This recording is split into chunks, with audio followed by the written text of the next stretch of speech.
let you down, 'cause you know me through and through.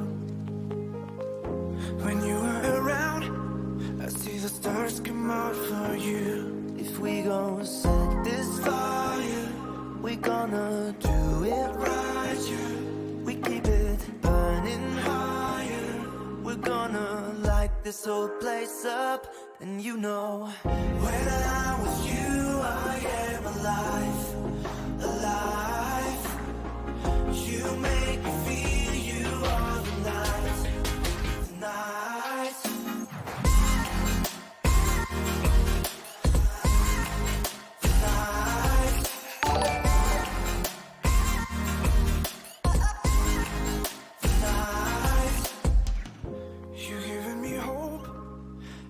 Everything I need. I don't wanna go, I don't ever wanna sleep. If we gon' set this fire, we gonna do it right, yeah. We keep it burning higher. We're gonna light this whole place up. And you know, when I'm with you, I am alive, alive. You make me feel you all the night, the night. You pull me in, you make me shine, shine. You make me feel you all the night, the night.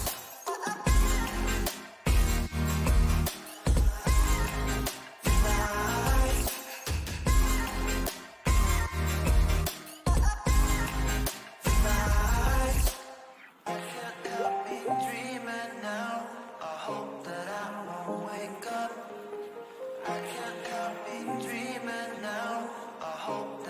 Before the sun goes down, I can't help me dreaming now. I hope that I won't wake up. I can't help me dreaming now. I hope that I, before the sun goes down. When I'm with you, I am alive, alive. You make me feel you all the night, the night. You pull me in, you make me shine, shine. You make me feel you all the night, the night. I can't help me dreaming now.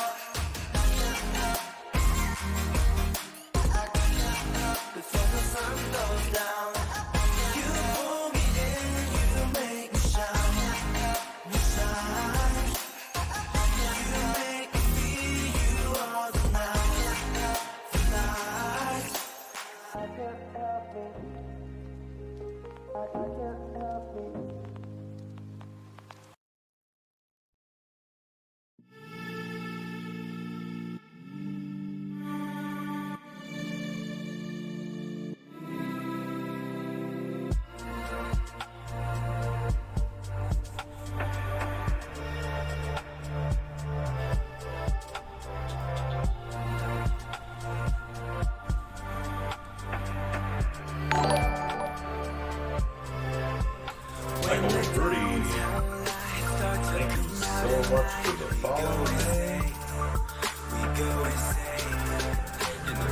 Down here.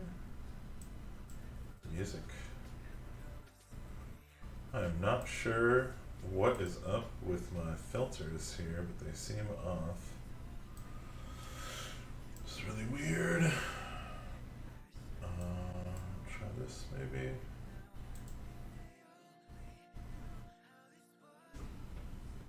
Check, check, check.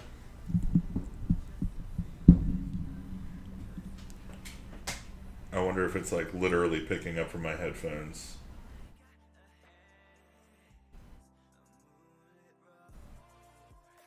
Well, I think that's enough of that.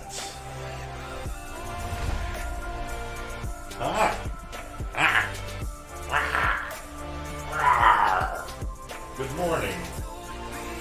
Good afternoon. Good noon to you. It's a noon o'clock in the place where I'm from. and thank you for coming to my stream. Today, so first, in case this is your first time seeing one of these videos that I do, my name is WatcherDM. I'm going to go ahead and kill the music here for a bit. My name is my name is Gabriel, and I am the editor, owner, business mind behind WatcherDM. WatcherDM.com. You can find me on almost all the socials as WatcherDM, except for Twitter, which is WatcherDM1, because numbers. Apparently, somebody else is the original WatcherDM. I don't know. Whatever. Anyway, yeah. So, WatcherDM, we do a couple of things. I mostly do Dungeons and Dragons things. Ooh. This comp tickles me. Right now, I'm simultaneously broadcasting and having a conversation with my artist, which is not tremendously professional from a streaming perspective, but F it, man. Like, life goes on. What you gonna do? Yes. Tickling is good. Derp. Alright. Yes. Anyway, so, welcome to my stream. Dungeons and Dragons related things, 5e, to be honest, I've done plenty of RP in all kinds of different settings, from Vampire the Masquerade live action to, tabletop games like Recon, the GURPS, Vietnam. It was my first role-playing game. Battletech, Cyberpunk. I was playing games back when I was a teenager, which was long enough ago that, I was kind of there for the second wave of really good role-playing games that came out of, it was the 90s, right? In the 90s had this kind of burgeoning of crazy new stuff. Also, around that time, that's funny. So anyway,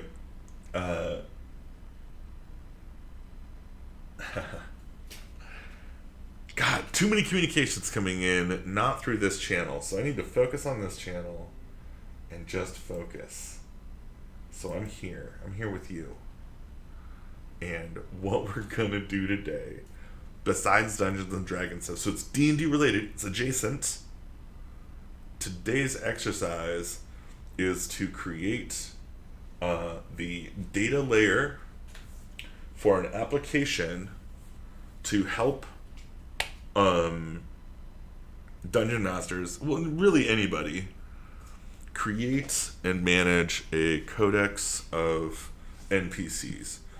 So kind of the idea here is, right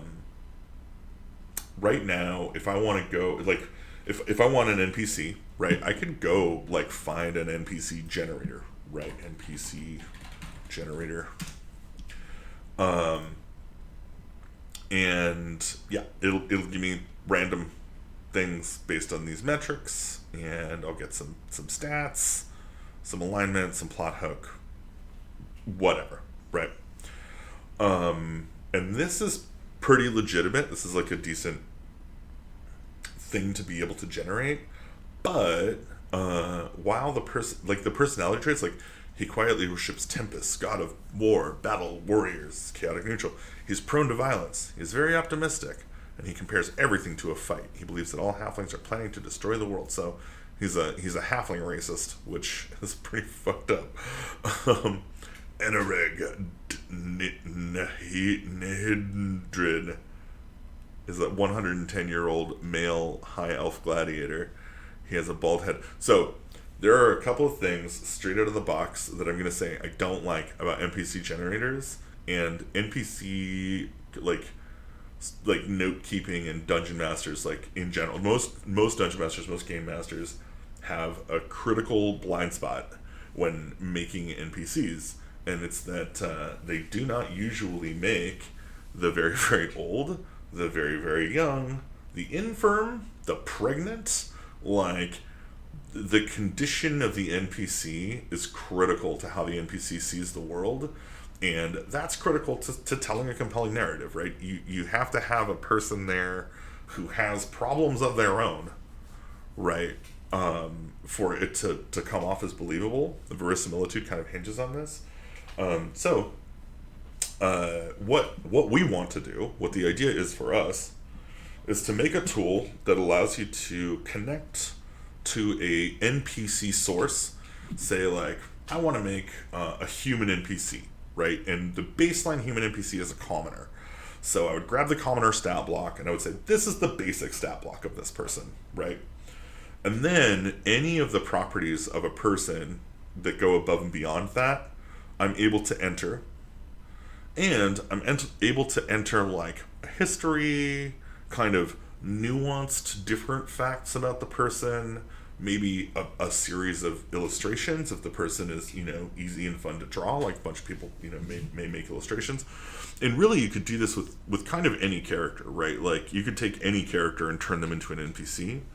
And so the idea is to start with kind of an SRD baseline of stat blocks, and then go, well, what's the name of this basilisk, right? Like, and allow people to create kind of pointer nodes back to the original stat block with modifications of their own, and most importantly, give them the tools they would need to add compelling narrative qualities to the creature or person. And then what we do is we take that populated data set, right, of stuff, and we kind of turn it loose on DMs and say, hey, you can associate this NPC into your campaign, right? It'll create a new kind of campaigned version of that same NPC. And then they can interact with it, the players can interact with it, and you can actually keep notes in the same tool as to how those interactions went, and even send out surveys to let the players vote, like how what did they think of their interaction with the NPC.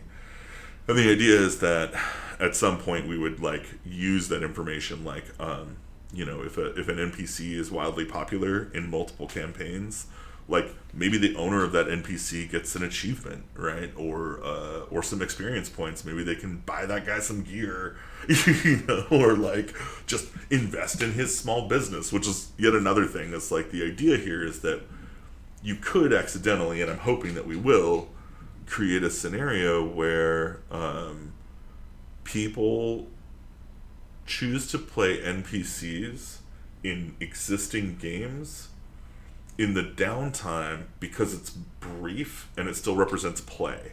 Like, basically, you could imagine, say I made an NPC who's a baker, and he gets picked up in some campaign, and one of the players in that campaign is in the town with the baker, like, during their downtime, right?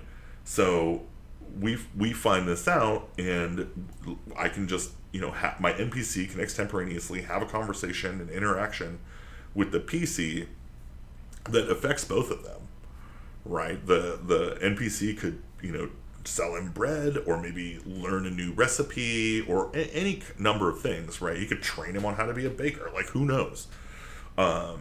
Maybe improve that cooking skill, right? We got like the chef's feat or whatever. So yeah, you can kind of imagine like some different avenues that this would go in, but I think the baseline is for us to kind of create a model. So we're going to describe a model for I want to call it actor, because really at some level, like, anything that acts is an actor.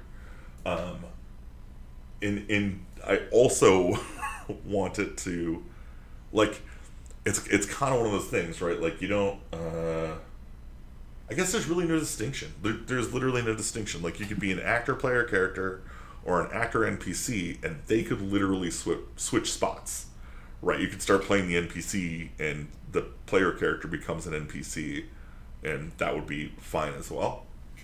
So I guess we'll just stick with actor.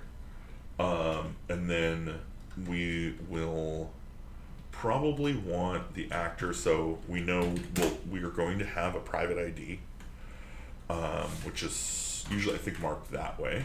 and then we're going to have a public ID system, and that will allow us to support GUIDs. And right immediately into the beginning of my stream, I need to go to the washroom. So I will be back. Enjoy a little bit of music. Should be back in just a second. Lights start to go out at night. We go insane. We go insane. And when I arrive, I start to lose my mind. I go insane. I go insane. 'Cause they told me you take too much. Yeah, I should do so I can feel that now. If they only knew how this was, yeah, they would too, just to feel that now. 'Cause I ain't got no favorite, I ain't got nobody, I ain't got a headache. I'm moving it wrong.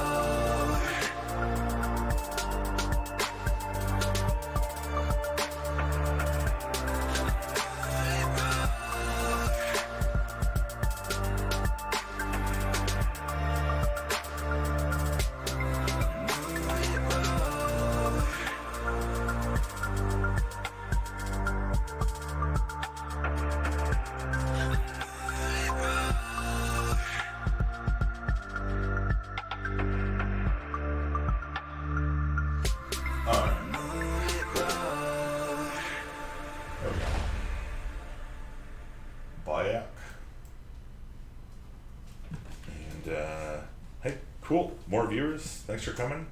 Good to see you. Doing a programming stream today, so right now I'm just kind of punching down some ideas for... Actually, you know what you guys probably need? Oh, shit. Don't delete it. Make it readable. That's what I'm doing. Pretty good. You should put your short clips in the intermission. Oh, you mean the intermission? Yeah, that's possible. For sure. So, actor. Now, the way that I envision this, and maybe this is like a bad way of envisioning it, but the way that I imagine it is basically we would have actors with public IDs, and then like they could exist in a hierarchy, right, where a new actor is just kind of a remix of a previous actor. And that would like actually allow you to do kind of a lot of things. Like you could set things like surname, right, or family name, right, and have like entire lineages of people that you just generate that are, you know, and you could even like kind of sort them and fiddle with them and do interesting things like a family tree. Actually, this comes back to one of the coolest stories I've got for Dungeons & Dragons in the last, I don't know, 3 years, 5 years, 3 years. Which is that in the Road to Valhalla campaign that I ran, which was one of the first homebrew campaigns I ran after coming back to D&D from a couple-year hiatus. It was actually the first game I ran in 5e, I'm pretty sure. Yeah, first game in 5e. And of course, it's a Viking campaign, right? Road to Valhalla is a Viking campaign. It was so stupid, actually. It wasn't even supposed to be a campaign. It was supposed to be a one-shot. I was like, hey, who wants to do this cool one-shot that I've had planned? And it was like, you know, dwarves diving into a mountain.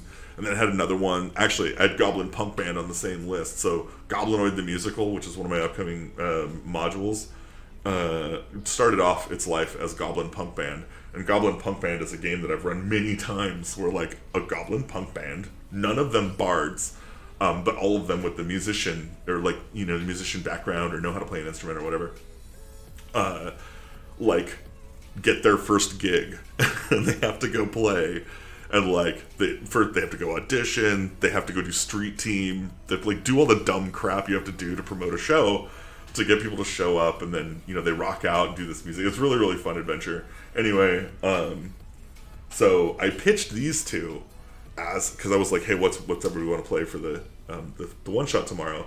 And I used to give them a list, and I always, you know, I'd like put down the ones that I knew that I wanted, and I would put a lost leader. Nobody's going to pick this. And I put down Road to Valhalla, and it was like a small group of Vikings end up on a boat, like after 2 weeks at sea, peril strikes. It's like you die cold and shitty in a boat in the ocean. It's basically the description of the adventure, and bar none, every single person voted for that one.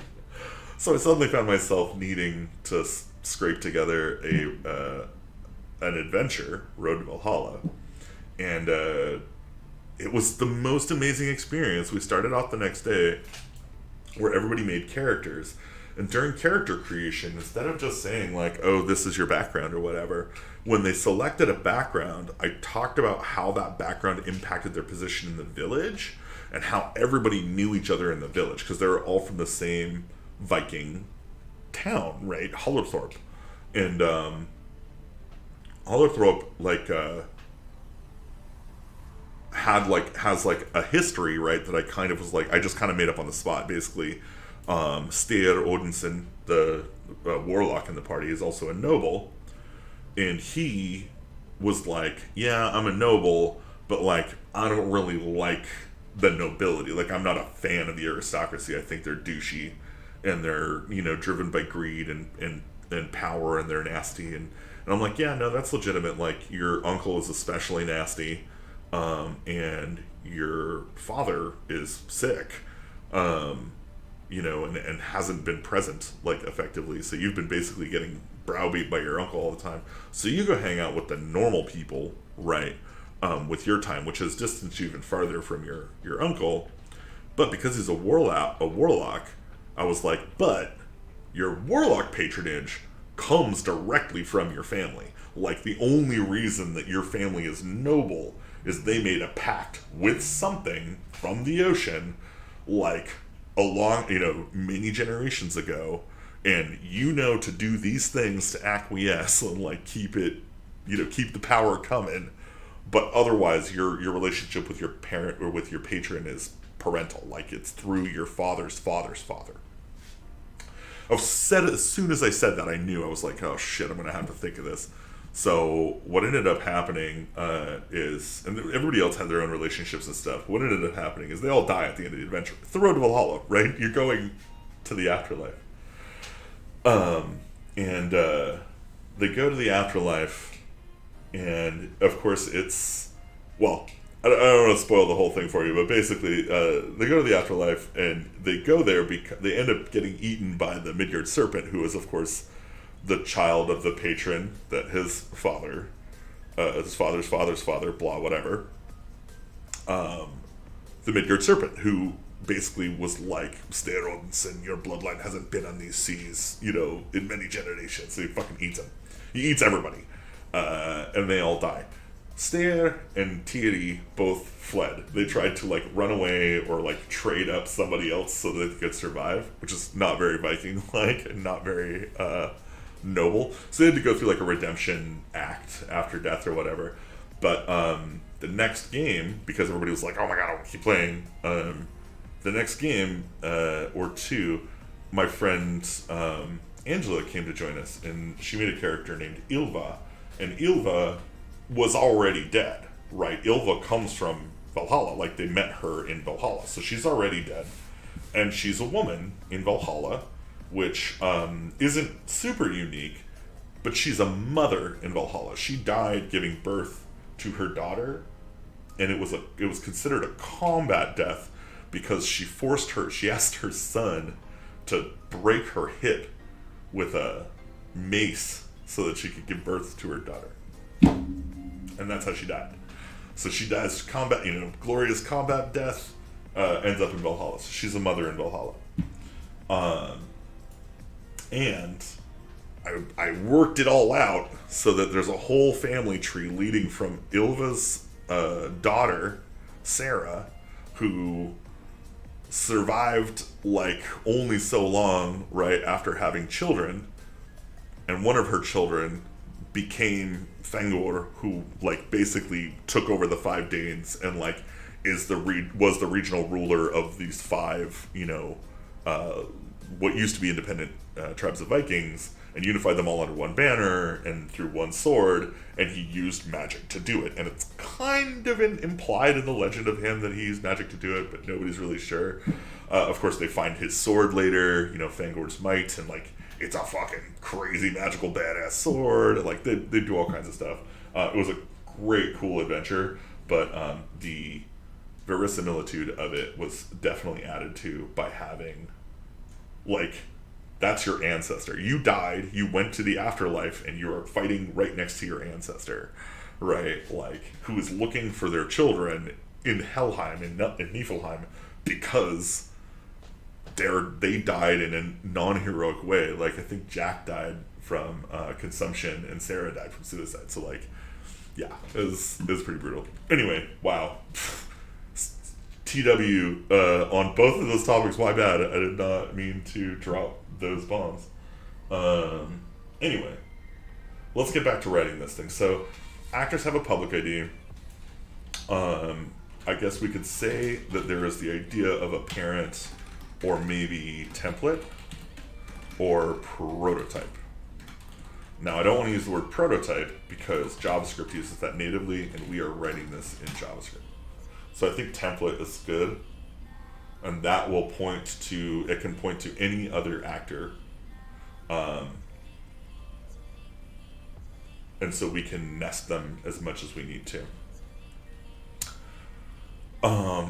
Now, what I'm considering here is so one way to do this, right, is to store each field, right, in a table entry, and then we pull them out, we slap them down, and it's all handled through this record. The reasons to do this largely would have to do with, like, being able to query by some of those values, like name or surname, or like race or class or anything like that. But my thinking is, and hear me out on this, my thinking is, if we store the actual data of the actor as a JSON blob, as just a file of just pure JSON text, it saves us on a bunch of, like, databasey junk. And we can still get the needed values from that JSON object to hydrate a tag array, and the tag array is actually where we'll do all the searching, if that makes sense. So if you're tagged with something, you just come up in that search.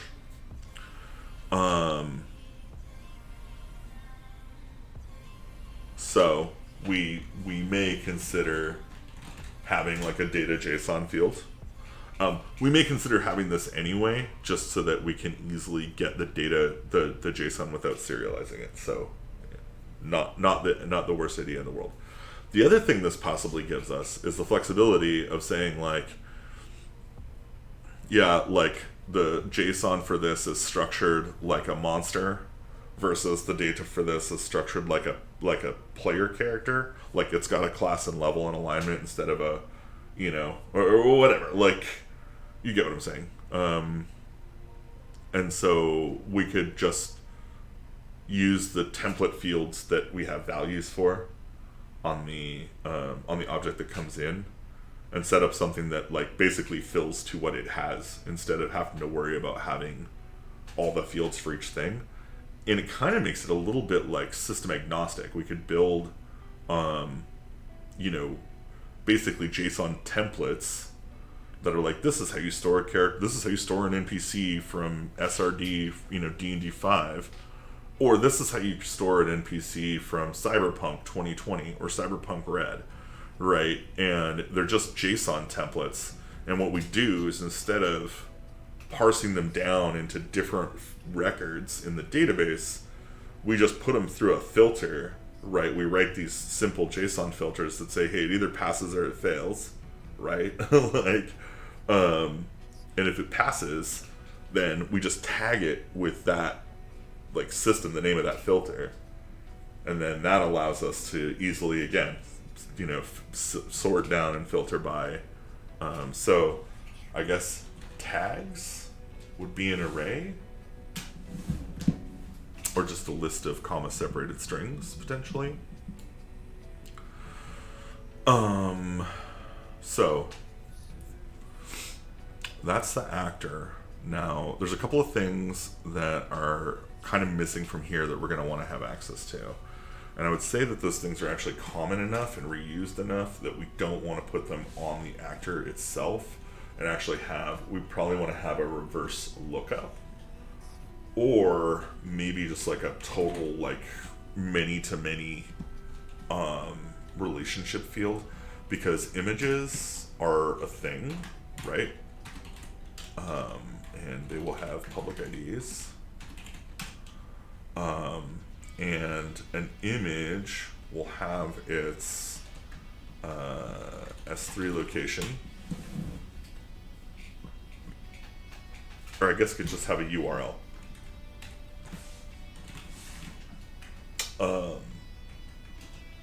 Right. Let's see. Is there anything else we want to capture with the image? Maybe the author.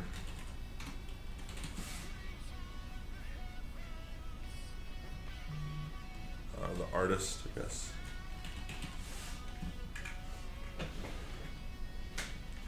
Alright. And realistically, actually, I think artist, or so I do want to have like an owner decorator, basically, that just says like,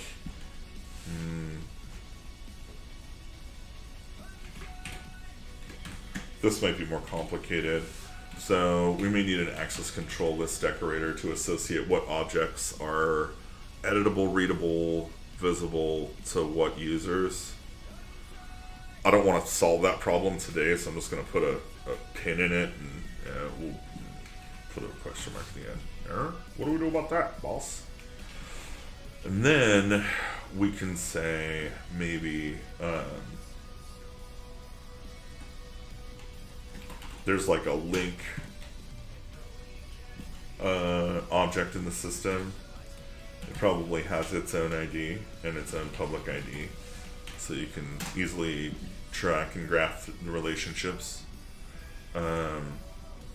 In fact, it's arguable that the public ID for this should be constructed from the mix of the public IDs of the previous public IDs. That'd be some cool shit, man. So a link takes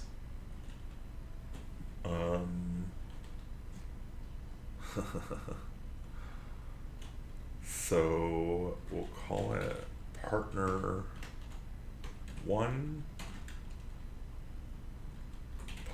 ID and partner 2 ID. And it will relate to things.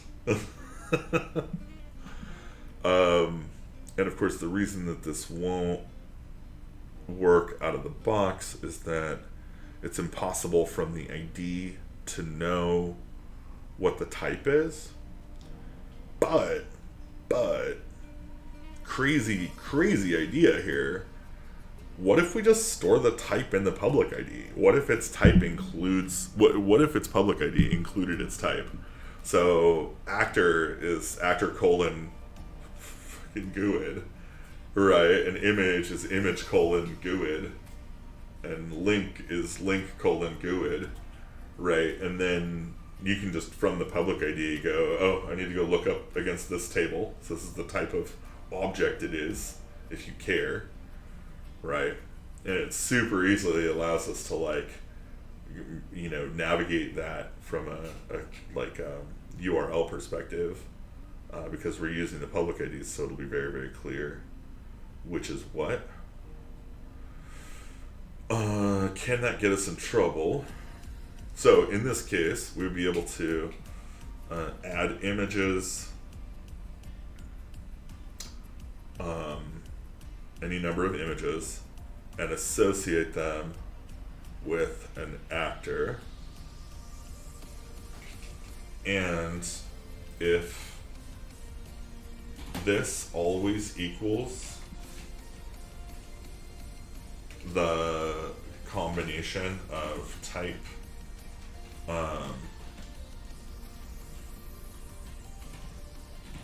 partner 1 ID and partner 2 ID,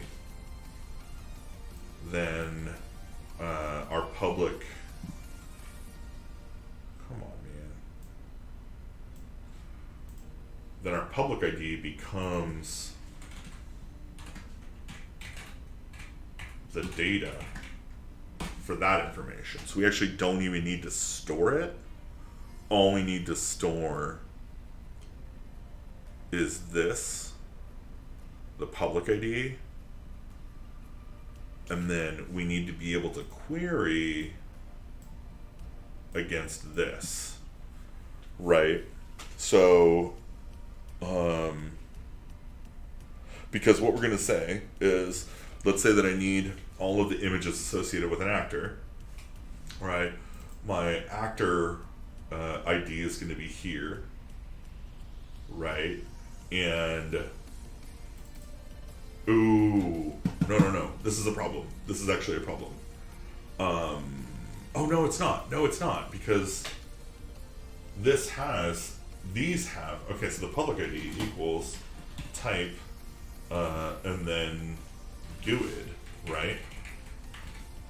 So think about that for a second, and what we get is, well, this will say like link, right? Type link between, in fact, these will not be type, these will be actor, right? This will be actor, this will be image, right? So if I'm searching for links, right, across this, what I'll have here that I can search against, like I can literally, where, you know, so it would be like select all links. Is it from? I think it's from links where, and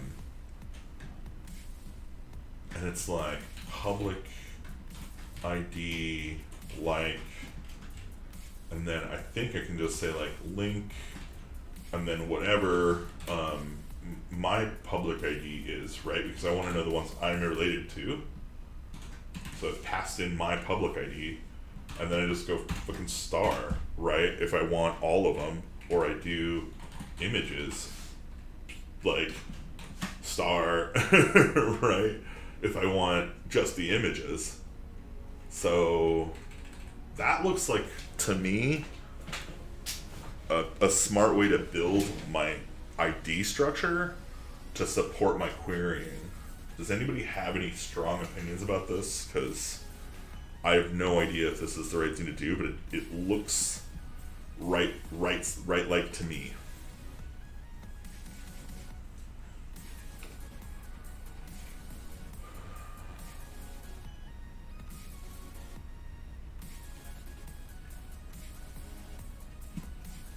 Alright, so let's imagine what else we add. We can add to a actor, right, that is unbounded, basically. So let's say interactions, right? Interactions are an interesting concept where we basically say anytime that the actor acts against something else. So let's say I'm in a scene with an NPC and my player character. At the base minimum, you would create a saw interaction, right? Like, so, you know, everybody that's in line of sight of one another would say they saw each other, right? And then that, like, you don't add another record every time they see each other after that. You just, you know, if they meet or interact beyond that, then you add to that, right? But interactions are very much like links, but they have to be linked to the actor. Oh, no, they don't. No, they don't. No, they don't. And you can, well, you can have, oh, wait a minute. Everything can be interactions. So, interactions is almost just like links, like a link with, like, tags, right? So we just tag the length with like saw, and you know, with a little bit of change here, you could say and you know, tags like contains or whatever. I think it's actually, that's a good question. What is it? SQL.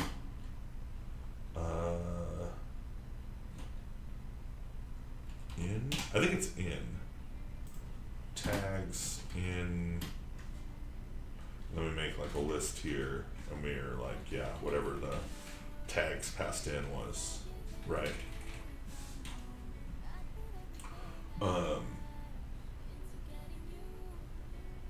So then,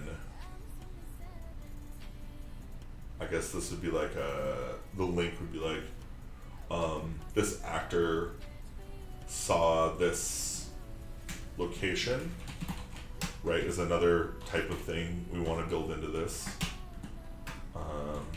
Public ID, I'm going to say it again, I like that, like, location plus GUID, I think that's smart, that allows us to relate these objects super easily. Template, I'm not sure if that works for location, but we'll find out. Data JSON, again, I think that format's going to work best for being system agnostic. And basically, we'll just encode which system is in the format in the JSON object. So I think that's potentially the right thing to do there. One of the things about this is locations, while they may have a template, like it may be based on another location, they also have the unique property of existing within each other. Like they're 100% fractal, right? Like,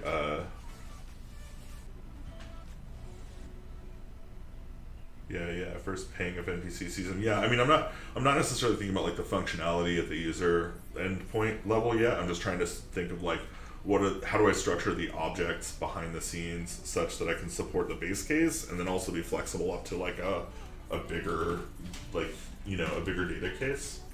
So I'm not over aiming for flexibility here, especially with the data JSON thing. But again, I think it's validated by virtue of the fact that like D&D is only one game. There's a lot of games out there that could benefit from having an NPC database, a location database, like that they can quickly search from and just slap into their own game and then swap out tags with like, oh yeah, that location could be this location, right? And we can know that because the links are all tagged with the type. So we can very easily go, yeah, this actor is that actor. Just change the fucking number after the word and you've got a different actor. It's pretty fantastic. And this one query right here, right?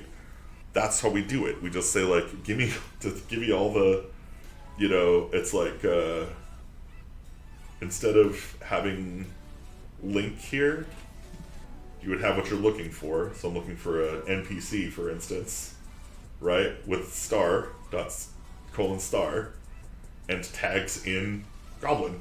And boom, you've got the list of all the NPC goblins, right? So yeah, I think this structure is right. And ultimately, I'll be indexing all this anyway, like in the either in the database or in an Elasticsearch query or an Elasticsearch cluster. So I think this is can actually model, like they can just. I wonder if I can just use one or two data structures to just do the whole thing, and then build out all the logic in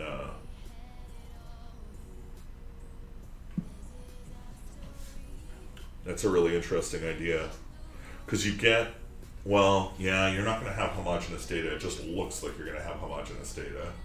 So that's one problem. Another way to solve that problem, actually, is to point this to a URL. So if instead of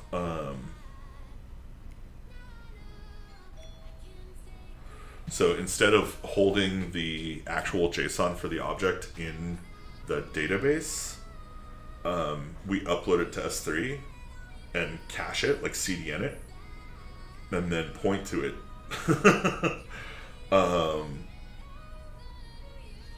And then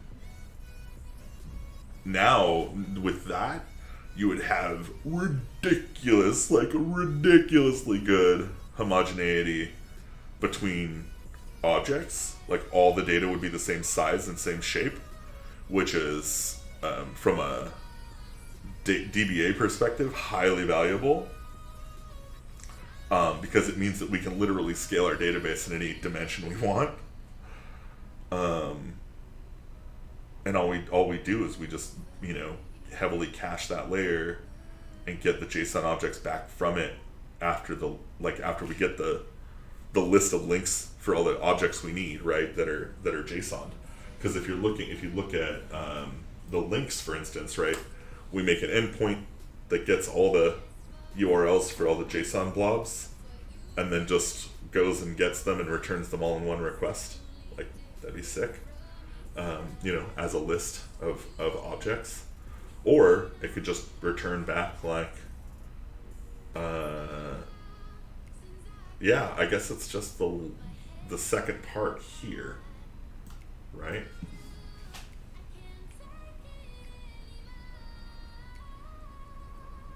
Ooh, but it needs the template.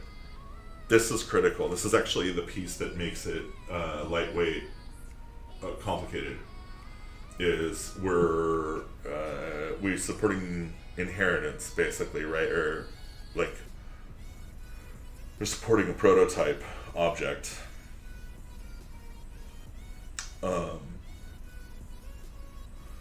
And so that means one of two things.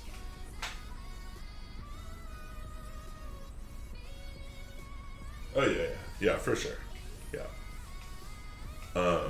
And yeah, I'm just trying to get the data structure right so that I'm not writing code for nothing. Like the best thing you can do is think deeply and then be brief, right? Like read and think a lot and then write the code that does exactly the thing correctly. So, and actually I think I've found a problem in the structure right here, right? It's this template also points to a location, right, with a GUID, and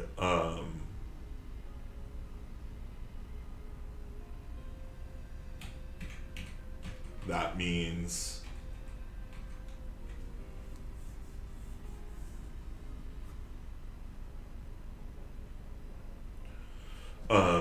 that when we get this object, whatever is in its data JSON, what we're actually trying to do, and just gonna do it in JavaScript so you can see, is we're going like objects dot assign, and we're putting like the template dot data JSON, right, and then pushing the data JSON from the current record through it so that it overwrites things, right, on this object. But this object also has one of these, right? So it's the template data JSON, right? So what we have to think of here is either how many layers of relational depth do we allow on a given tree? Like how many of these are root nodes, right? And I guess the idea there then is that the baseline, the root node would be the first actor added to the database, and everybody else would have a template, which is not ideal, right? We want to have root nodes. So, and I think we can actually, you know what, we can hydrate this database like today, because I do want to just do the SRD. So the way that this is written, monsters.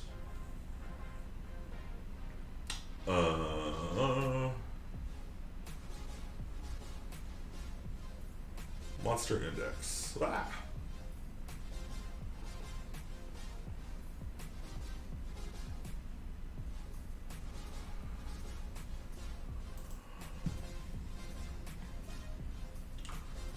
So we can go through, right, each one of these. There's another way to do it too, though, that I really like, which is by type, I think. Because this kind of gets into some of the really interesting bits that I like. Humanoid. So, yes, bugbears are humanoids, right? But these are all the classes. They're like classes for NPCs. And I kind of like this, like as a starting point list for like all the people that you're gonna make that are just people, you know, and most of them are commoners. Like, and you could even, you know, say that, like, hey, most NPCs are commoners. Like, please use this stat block as a baseline for a lot of different people.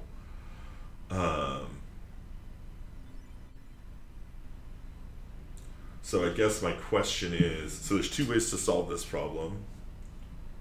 One is we can query the template tree all the way back when we query something, basically going to the end first and saying, hey, what's your template? Hey, what's your template? Hey, what's your template? Hey, what's your template?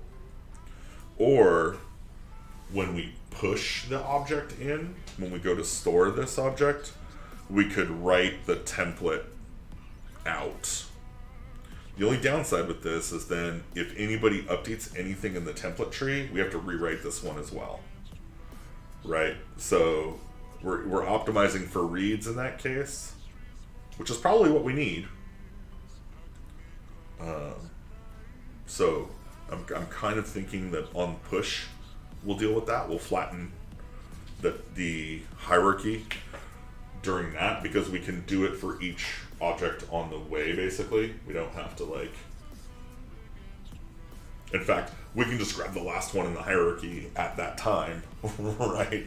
And say, like, yeah, he is an exact model of his predecessor plus him, which is what I needed anyway, right? So we're just memoizing the problem if we do it that way. I think that's the smart way to do it. And then, yeah, we'll just have to add some tasks to go through and do that. Okay, cool. So actors, and then items, I think, was the last piece to our little diagram, because people can have things, right? And interact with things, and they fight over things sometimes. And then tags.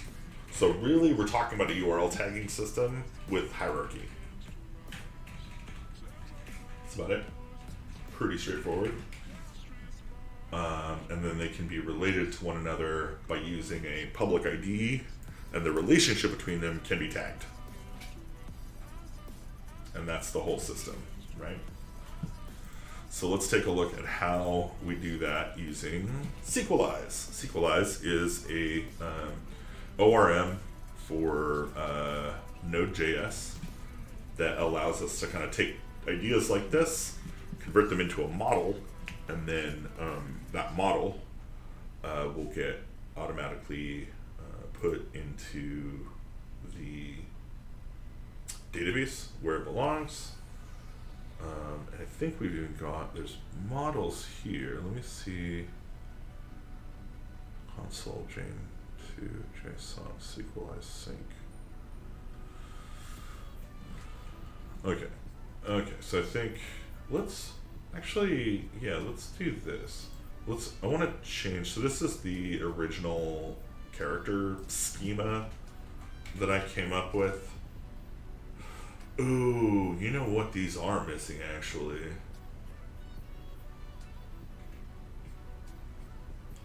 Or should I even try that? Or should I just, maybe it's just in the name, right? Maybe it's just at the other side. Like, maybe we just don't even deal with it at all. Alright, either way, I'm going to create a little const, sequelize. So yeah, pardon the mess. I wrote the original version of this. Since you mentioned the line of sight for NPCs, we should also have a line of sight for visible objects on NPCs around the world. Yeah, I mean, that's, so I think, yeah, the idea I was espousing was just the idea that you can create that interaction and relationship, which mostly I was doing as an exercise to find out what the underlying data structure was. So if it's the same as a link, which it looks like it is, it's just a tagged link, then we're just gonna use links for all that shit, and we'll build features out of the same object structure by cleverly using links, like tags, links, and yeah, basically that, right? Let's think about it this way, like, God, how do I, yeah, I you know what I mean.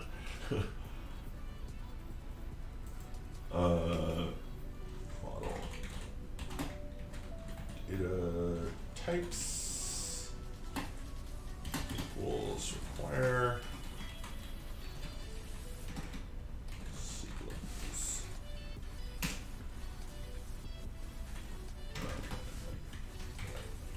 Down here, const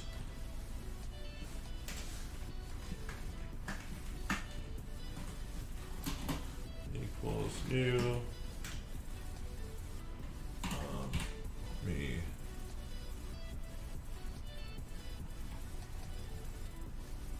whoa okay Postgres. That's what I want. No, that's not what I want. I wanted your version of how we integrate with Postgres.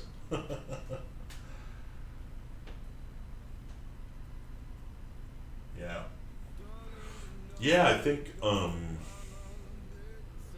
think once basically when you build, so what I haven't talked about on streaming, because I'm mostly trying to focus on the object building, like how do you build an NPC? And they kind of by definition fit in with the object location thing through the relationships, because you can say like this person has been there or is living there or whatever, right? There's a bunch of different like link relationships you can create for between those different object types, so it kind of makes sense there. When you get into the higher level of like saying, okay, and then you're going to take those same characters and you're going to put them in a scene, in an adventure, that's where all the like underlying shit we've done starts to kind of pay off, right? Because then we can be like, that's the point at which we start going, okay, everybody who's in an encounter automatically gets an interaction, right? They are part of the same encounter, right? And then you basically should be able to see from phase one of that scene, what's the state of each thing, right? Is it hidden in this scene? Is it owned in this scene? Is it, whatever, right? And most of that can be generated based off of the data on the character itself. Like the NPCs will usually have like a list of their items, right? Or the weapons that they're using or whatever. And yeah, those will just be like, oh, hey, I saw you added a new item. I'm gonna go put one in the pile over here and like give it an ID so that we know which one it was. That's kind of the idea, right? Is create new or reuse. Anyway, let's get through this. Let's get through this sequelize thing here. I want to find out how they do. Eager loading, other topics, query interface, naming strategies, transactions, dialect specific things, advanced MN associations. This is actually the stuff that I need, TBH. Okay, so we can just const actor equals sequelize define actor.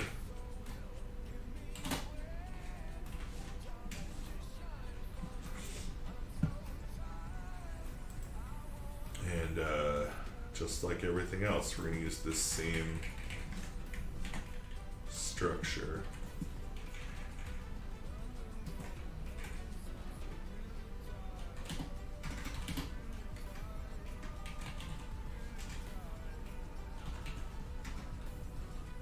Actually, I don't even think I need to put that in. It seems like ID is pretty much taken care of.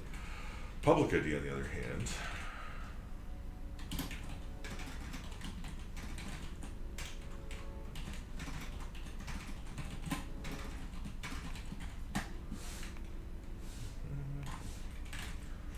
and then the template is likewise a string. And then data JSON URL is likewise a string. And then the tags are also a string.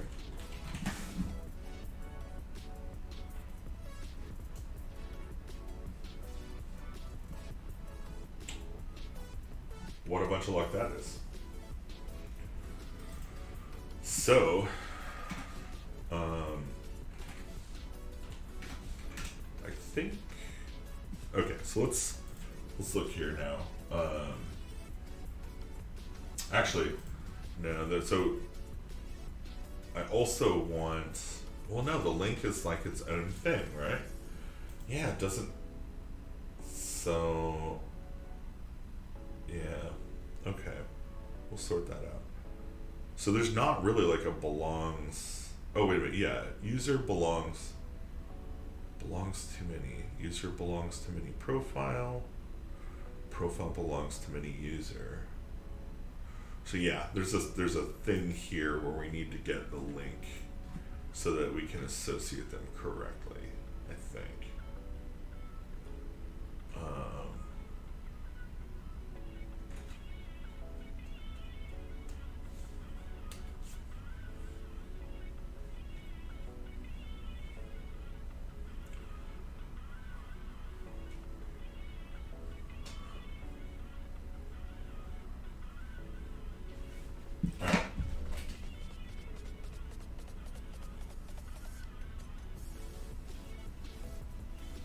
I need to go for a smoke. So, I'll turn up the music. Back in 5 minutes.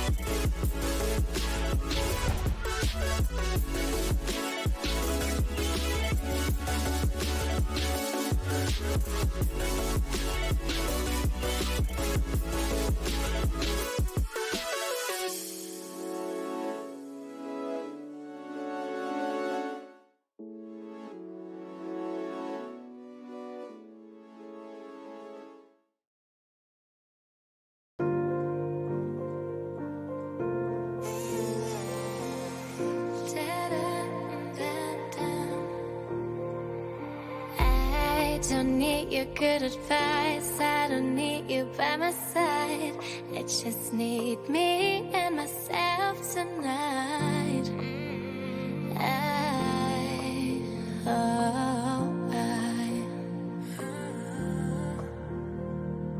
Don't make me look like a fool, don't tell me what to do. I just wanna spend the night on my own.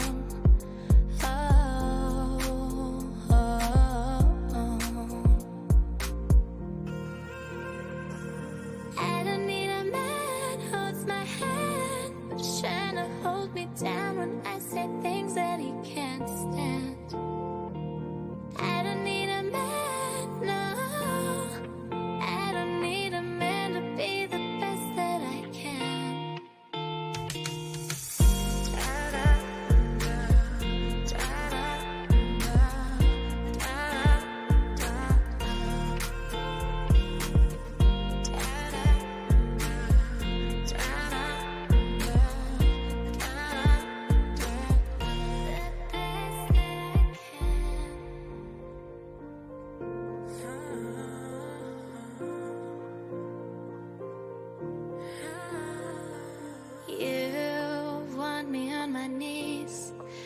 begging, baby, please. But you know that I'm not that weak. Oh, oh, oh. You have to change your mind. You have to realize that I'm just loving myself tonight.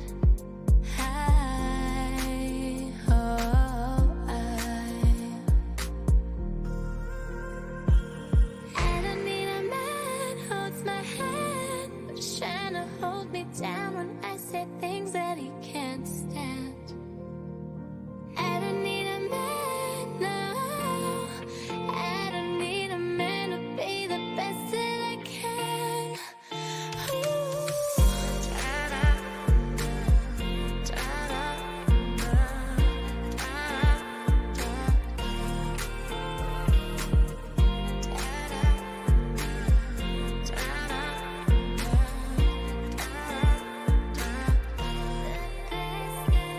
I don't need a man, no. I don't need a man to be the best that I can. Da-da-dum, da-da-dum, da-da-da-dum.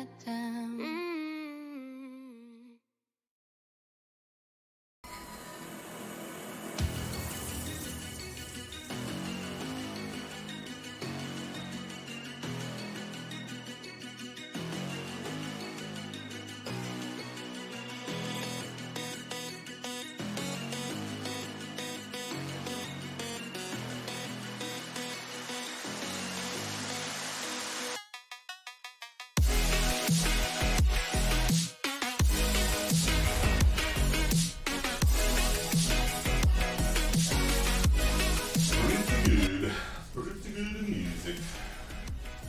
Alright. So, sequelize actor. Okay, so we're gonna need, let's see, so we got a tag thing here, we got an item and a location, image collection. So we've kind of got some of the ideas here but we are missing a link object. Actually, this kind of like the process I'm going through right now makes me feel like this actually would probably in the long term work better on a with like a GraphQL in front of it, and like a MongoDB would be fine, or even like Elasticsearch would be fine, because we're putting the types in the public IDs. So it kind of takes care of a bunch of problems for us, like that you would normally do in the. In fact, yeah, I'm going to say it this way: I don't think that the link needs to be in here and related in this way, because it isn't related in a normal way through the record, right? It is a relationship between two things. Yeah. So yeah, exactly. See how this is? Okay, so this is the thing. Belongs to any profile, belongs to any user through another object, right? But in this case, we don't really need this step because we already have the relationship defined. I think the only thing this gives us is like we can do things like actor dot images, right, or actor dot locations, and get all of the location links for that. But we can just as easily do that by going like actor ID / locations, right, and just doing the search that I talked about below in that query. And I think that that's going to be the better way of doing it than trying to grab the whole object in one query. But maybe not, because at the end of the day, we're querying stuff that's super lightweight. It's all just strings, right, all the way down. So maybe we do create the relationships in the code, but we will create those relationships all ubiquitously through the link model.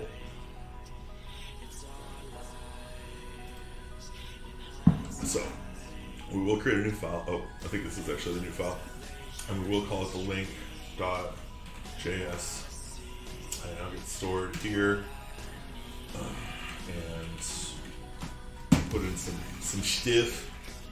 I'm actually not going to define the Mongoose one because we're not going to run this on Mongoose at first. And we're going to say this is a link. And all it has is a public link and some tags. And I think this might be where my problem comes in, because what we're doing here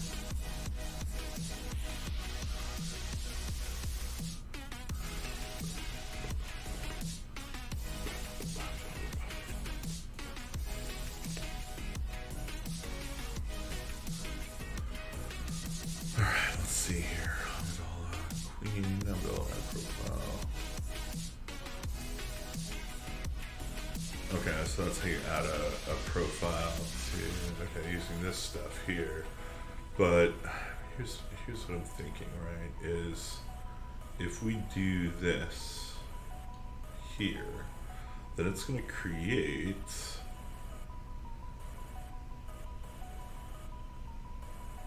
this include statement, will return the profiles, and then, oh, okay, unique key. Yeah, see, this, it's the thing that the mistake that it's making, or the thing that it's doing that I'm not thinking is a good idea, is it requires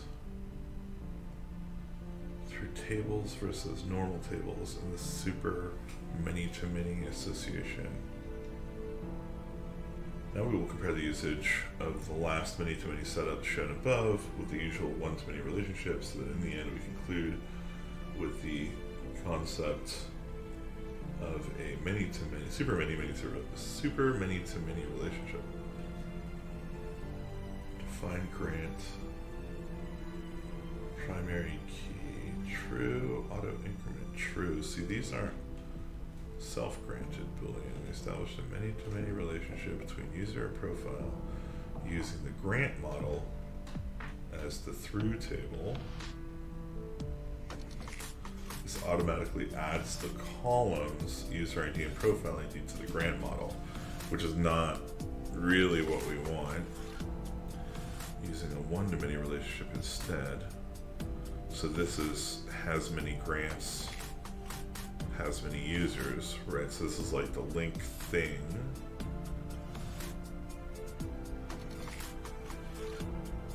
So yeah, I think what we're doing is going to be a little bit different.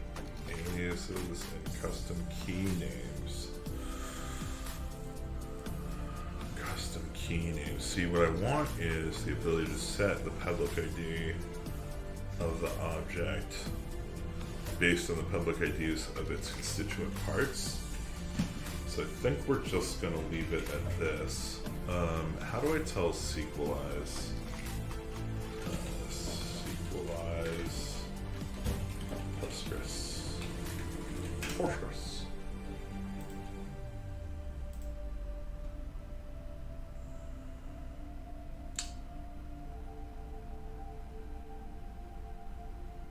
Okay. PGH store. I don't know what that is, but I think we're going to add it here.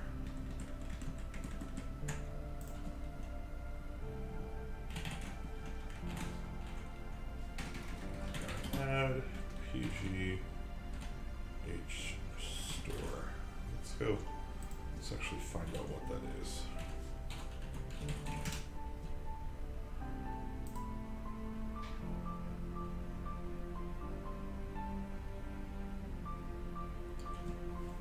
H-store format.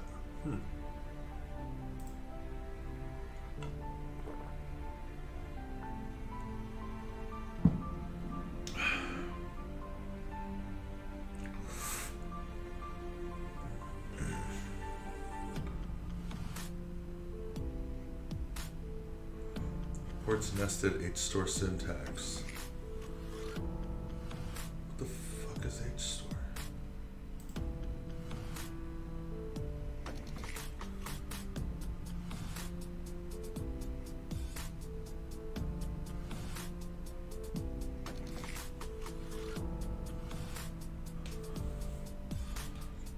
Okay, yeah, I don't know. I guess we'll just try it. So, okay, so here's how we do Postgres. Oh, I see.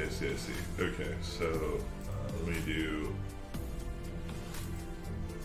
Let's make SQLize come from the database config, I think. So const SQLize equals require.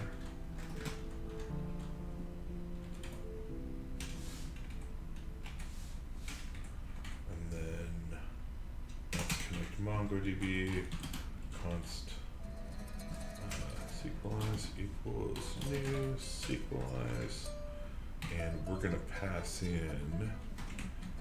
It's gonna be Postgres / and then I think what we're gonna do is like const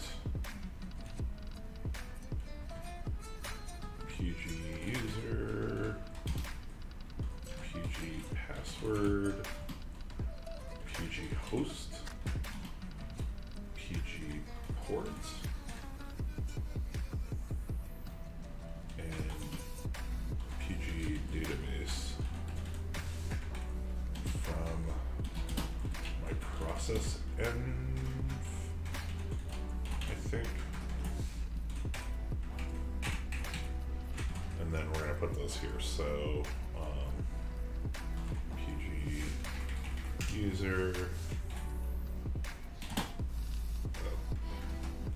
colon PG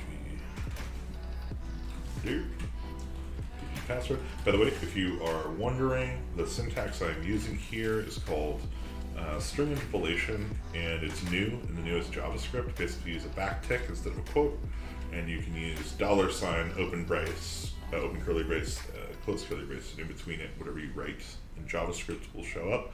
In this case, I've got these little dupes from the environment there. So we've got the PG host next, and then we do PG port, and then we'll do slash PG database. Okay. I'm just gonna take a second and check.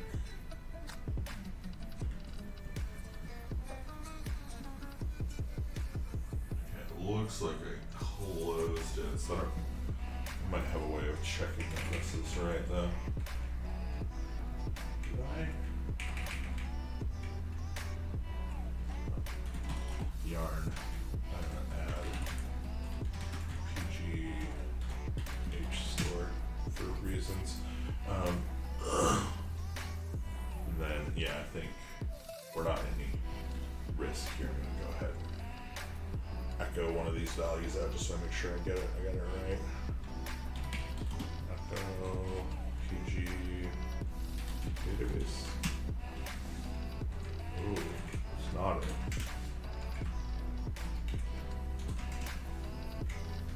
Huh. Here, let's maybe close it and restart it. I'm not sure that it picked up the environment when it started.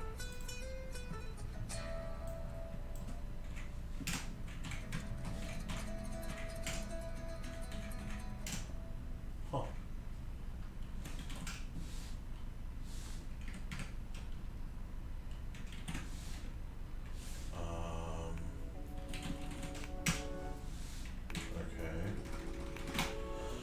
Shoot. Maybe it's...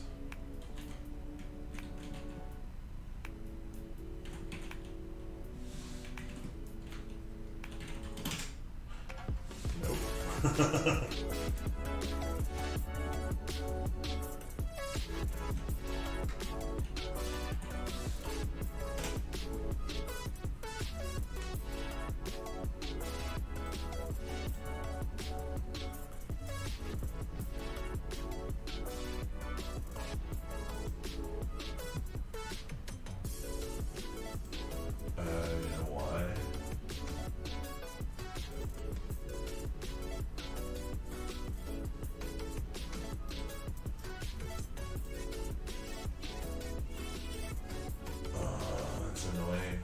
super annoying. Oh my god.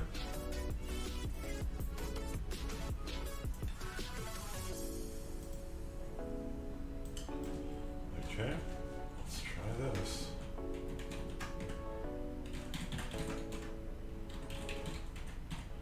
I know you can't see me typing. I'm deeply sorry, but I'm in a sensitive part of my computer that I don't think you should see me. I don't think we're there yet in our relationship. But someday soon, I'm sure we will be. Oh, why? Post.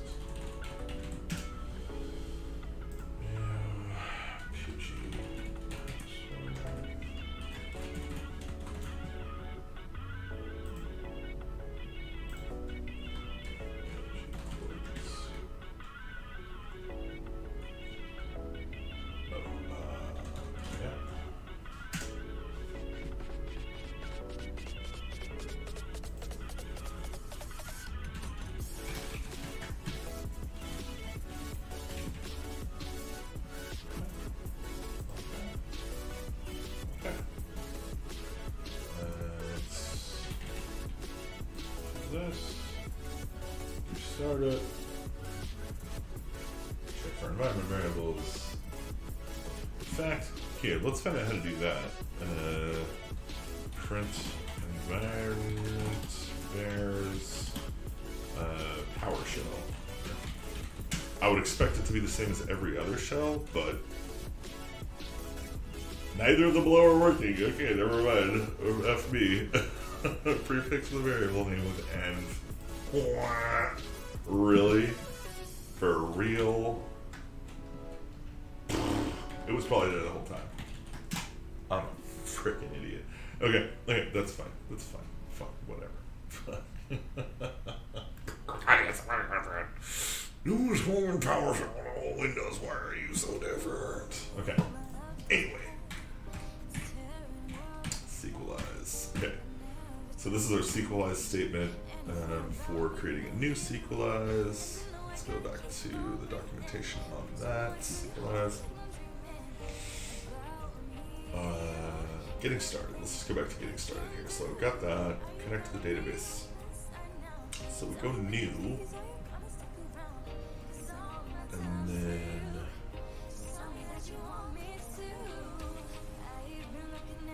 testing the connection. Okay, so authenticate is the connection bit here. So what we can do is say connect sequelize constant equals async, and then so I think this actually goes here, and then we await sequelize dot authenticate, and then we return sequelize, I think. And because we've done this, we can just pop this down here. You know, we've got all three of our database connections in one place. One of them, so the reason, actually, I'm not 100% sure about this, but I'm relatively certain sequelize only runs. Actually, I'm not sure about this. I might not need the PG connector anymore. Actually, I think that might be the in and out of it. How do you use that? That's like the follow-up question is like, how do you use models? Like, if I have, do I have to already have this connected for me to use models? And of course, the answer is yes, I do. So that's extending models, table name interface, providing the table name directly, model synchronization.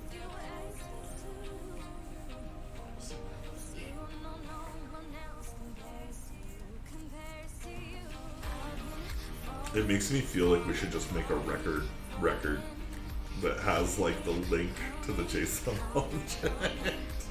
Because that's what we're doing already. It seems like just give it a type value and be like, yeah, just put this at the beginning of your ID. You'll be fine. No problem. It's like a string flat file of URLs. It's like ridiculous. Database safety checks, dropping tables, synchronizing models, all the models at once. So this synchronizes the models. I think I have to do this at the beginning of every launch anyway, right?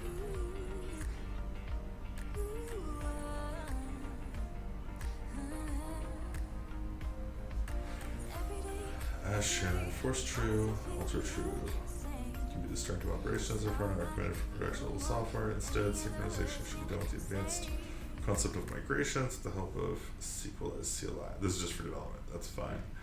Column declaration shorthand.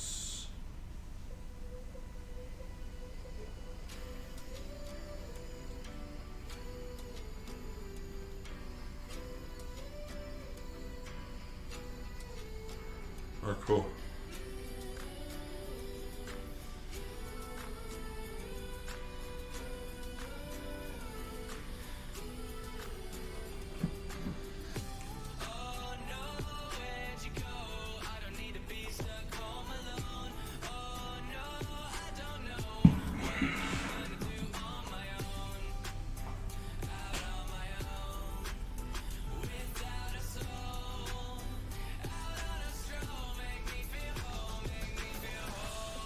You could even do your sharding on the types if that was a good way of doing sharding. You know, it would be a better way of doing sharding now. Be to key them off of the hash. So when they get a GUID, just key them off of like the first chunk of the hash or some chunk of the hash or the first two characters or whatever. Like just doop, and bucket them that way. And that way you'd have that many databases. Be able to super easily distribute your data across those.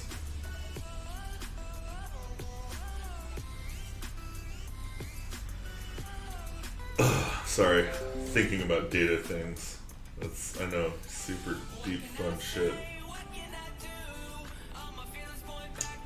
Programming is a program. Alright. So, because this can fail, we need to say we're trying this. Pop this stuff in here. And then down here we're going to catch E, and we're going to console.error, E.message, and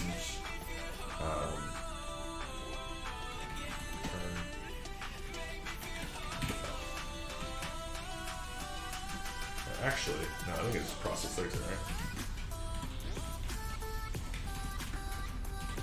These are all required. Oops. Okay. So in my server, I can go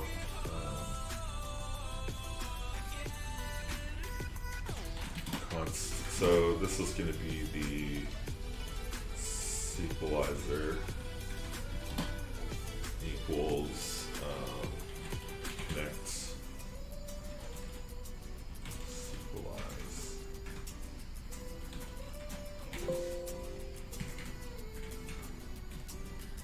Windows, man.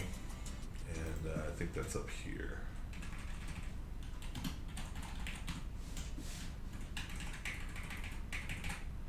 So pop that. And that gives us a universal sequelizer instance. And then I think at this point, this is where we would normally do our model processing. So I want to go down this path here where we imagine what if this was actually just a record. So let's say that there's a record class.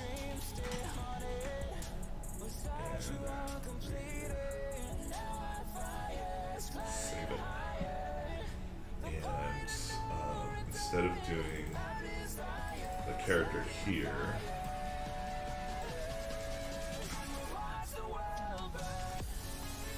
we're going to encapsulate this concept into this class.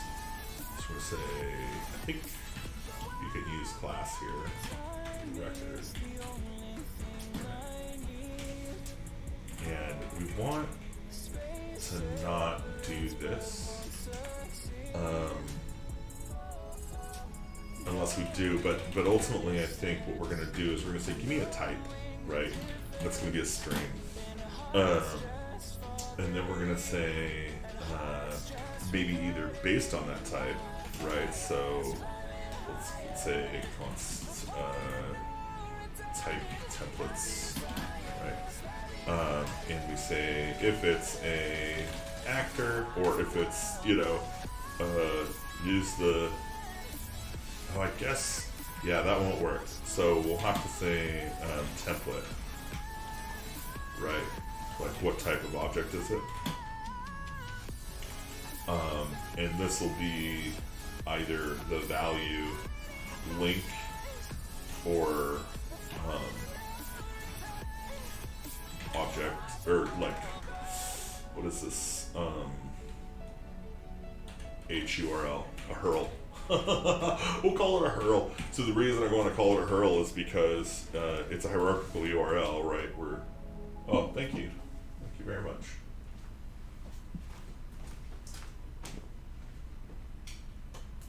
That's delicious. Taste it, taste it, taste it. Those are getting better.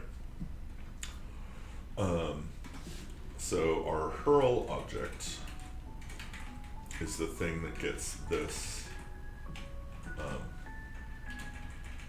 structure.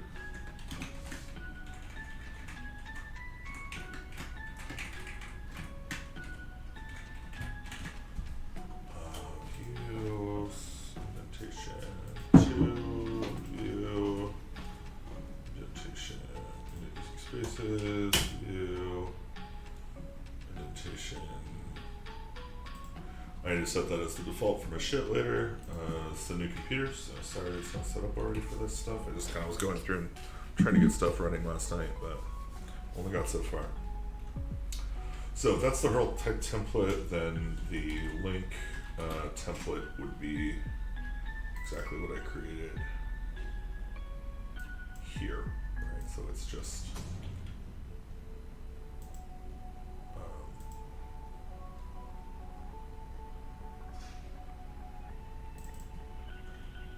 this, which is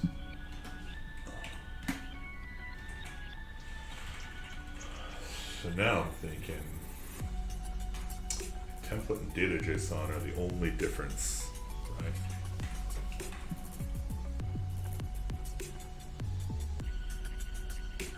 So maybe link is a behavior and it can just be applied, right?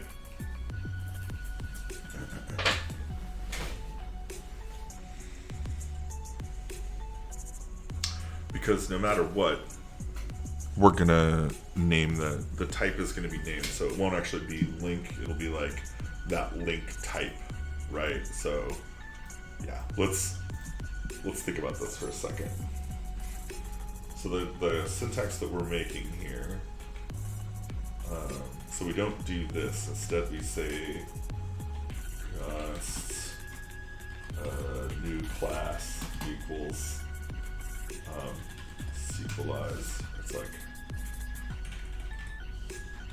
new model, and it will define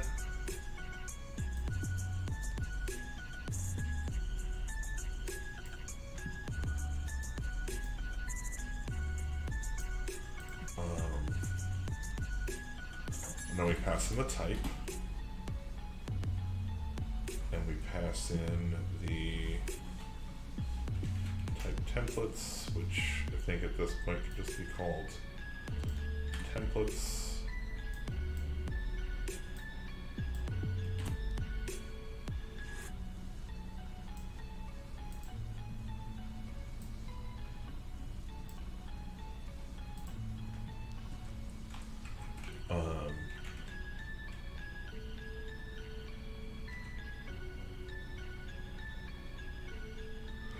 So let's imagine instead now that the templates are URLs or are an array, right? So now we can say, yeah, we want something that links. We want a reference to a hierarchical URL. In fact, maybe that's the thing here, right? Is just say like hierarchy right, gives me a parent ID, which is data types dot string, and then this is JSON, right? That's saying like I've got JSON data. And then the question is there like a format for JSON? Like, what's the best way? Oh, wait a minute, this is just a URL, right? So, data URL. So it's not even JSON actually. It's this is just a URL, right? So it just points to an object.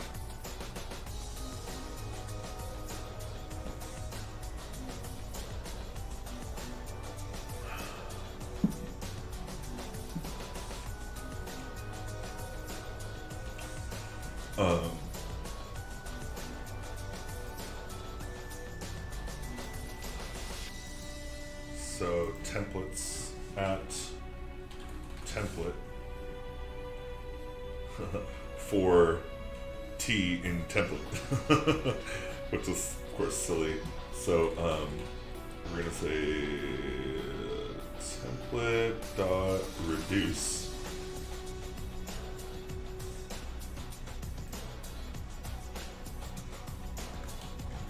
T.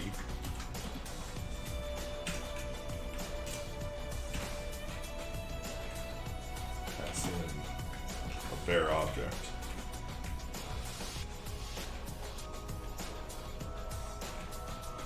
And then we'll say templates.t, and then we'll get reduce, we get the M object anyway. And here we just say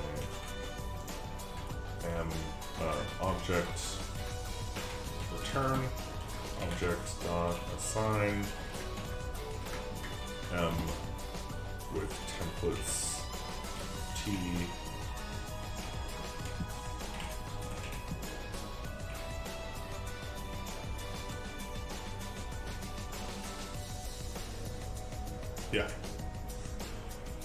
yeah, that should be fine. So the new model equals the sequelize of that value, so it would crunch together all of these, and then that way what I can do is I can start thinking about like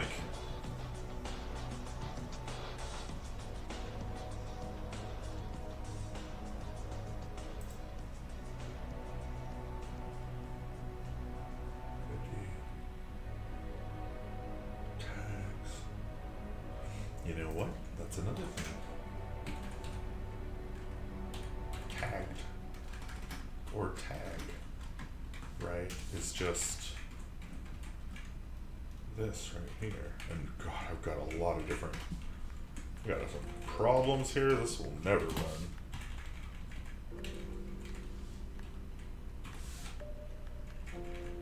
How did this get that way? Is that right? Weird. So hierarchy contains a URL, data URL, and link.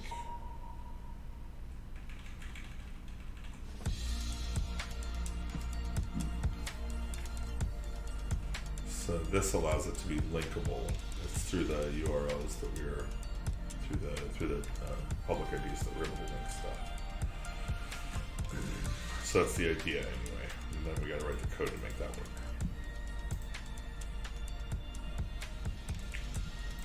So, let's go back to a character here, and I'm gonna grab this stuff.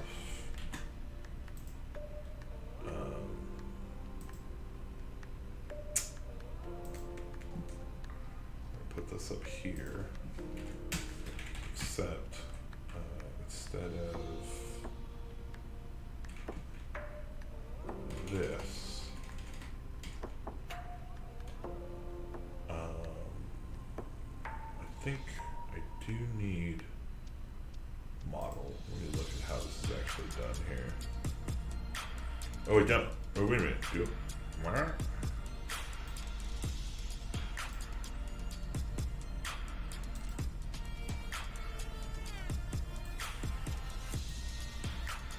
Maybe I don't need model? Installing. Let's set that shit up. Testing the connection. Right. Terminology conventions. Open model. New data resources. Okay, model basics. Let's just look at model basics. Define model name, attributes, options. Extending model and calling them. So models can be defined in two equivalent ways in SQLize. So there's two different ways to do it. Calling init, attributes, and options. After a model is defined, it's available within SQLize.models by its model name. To learn with an example, consider. Okay, so we're doing it the right way because we want to generate like a bunch of these right from this one records object. And what we're gonna do here is gonna make like an array of these things that's like type. Actually, yeah, let's say type. So actor was one of them, and then so we'll have DB or something on it with these values in it, right? So hierarchy, URL,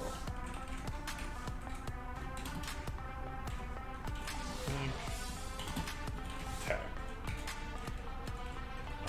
I wonder if we could even get away with just doing this. We can.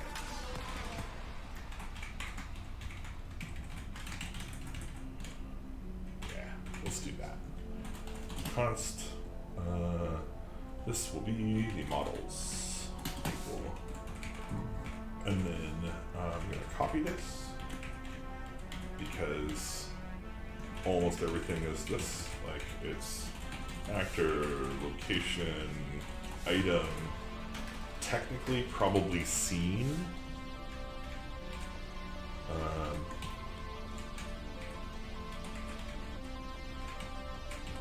Probably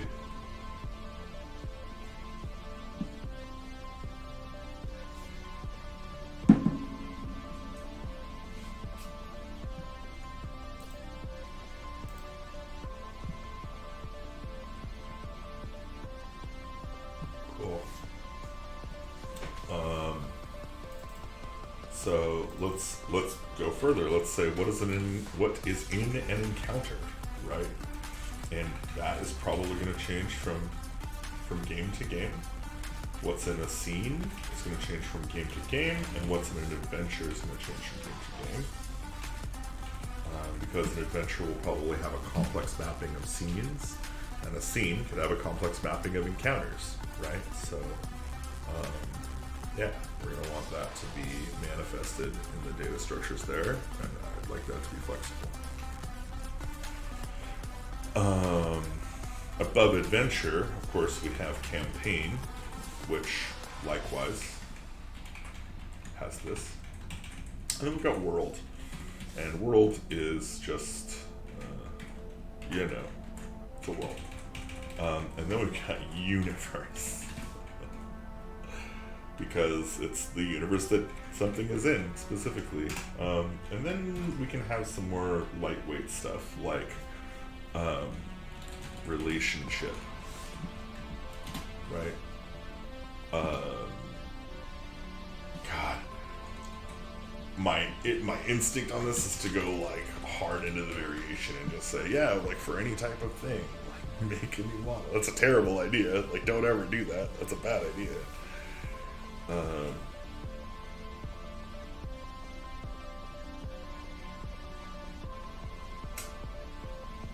Should I just call it link here and just deal with it?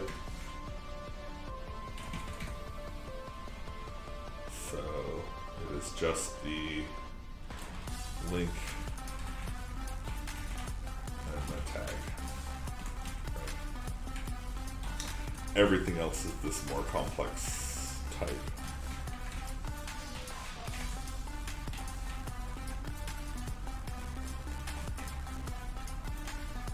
Also, it looks like sequelize.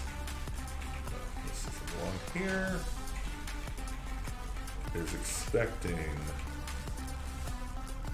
capital letters here.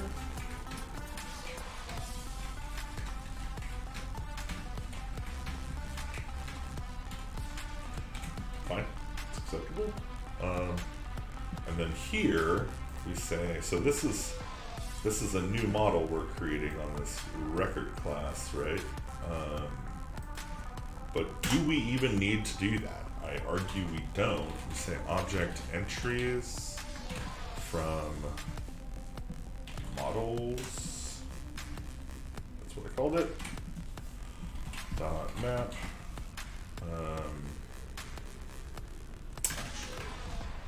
Reduce.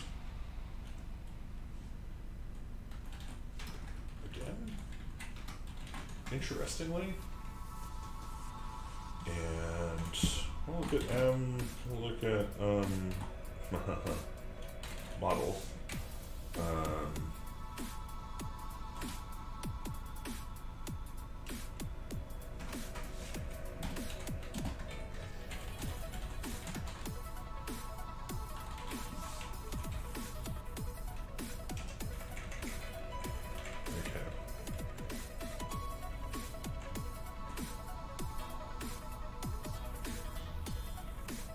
Oh, this doesn't have sequelize in it yet, and that's because const.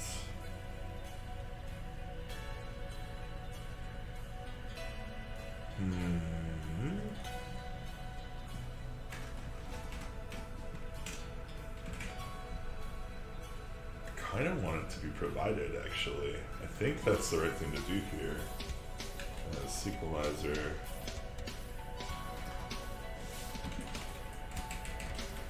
Gets provided.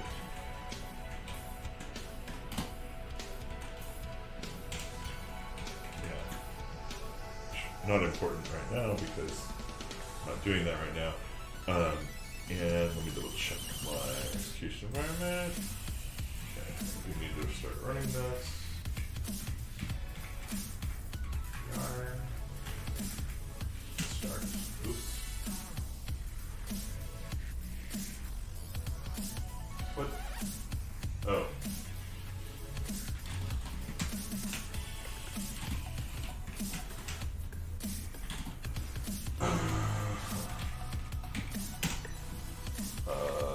What?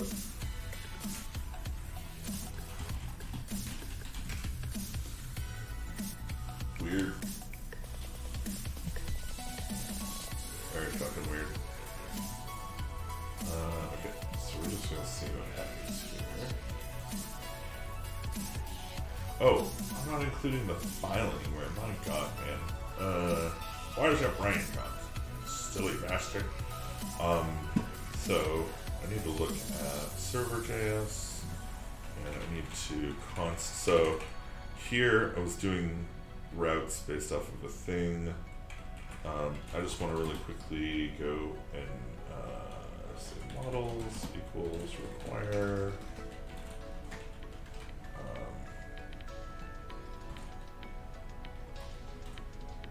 models. Record. Let's see what happens. Let's see, I think. Wow. Super weak, man.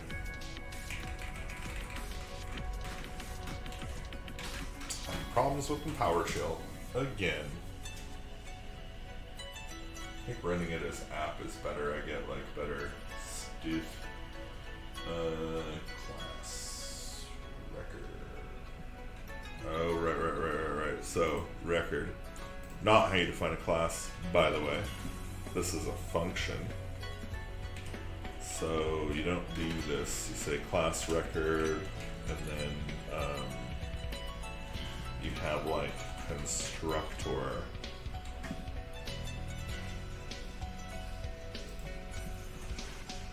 With all this shit in it. Which of course doesn't have this shit in it. It just has whatever. Then you put this stuff in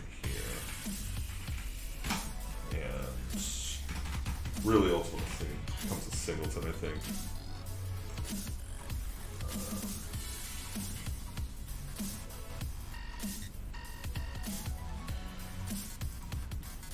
Also makes sense. Holy crap. Hey! Holy shit. I got the stuff I wanted. Okay. So yeah, it's an array. It's an array. So what we do here is we say this is the type. And this is its templates.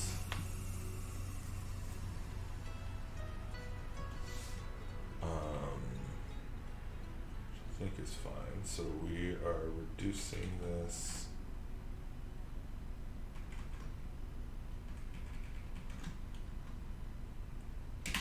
down where M of type equals sequelizer define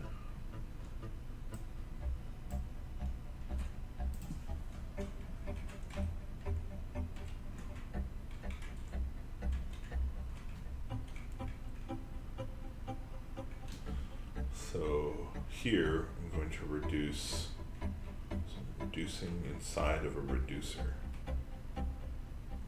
It's probably frowned upon in mathematical circles, I imagine. Anything I can do to offend the old whitebeards, really. M-type sequelizer define. Now in this case, of course, I do not have a sequelizer, which is going to be a problem here in a second. But maybe not. So I could put all this in the constructor of this. And that would give me basically the same thing. So now I get access to that. And I don't need the type and template. I'm just reading them in here from my definitions that already exist. So maybe I get models here.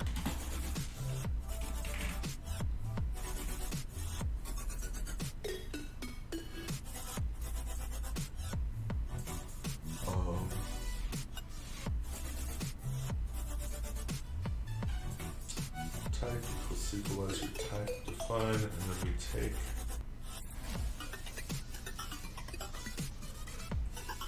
the templates in here, and we go against the global templates. So this is where, let's say, DB fields. That's more like what they're called. So that's the right templates. This is the DB fields.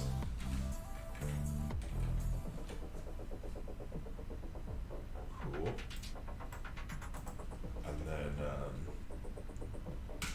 let's say const record equals new record.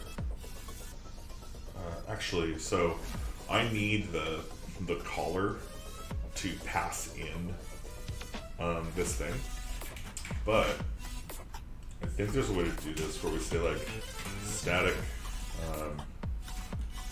self equals, you know, or whatever.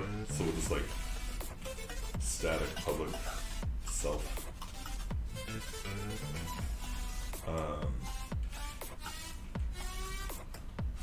I'm not sure if that'll work. If this dot self,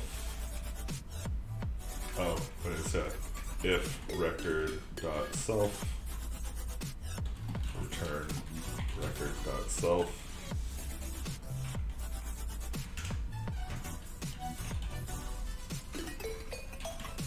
and then otherwise record.self equals this. And that allows us to wire this up.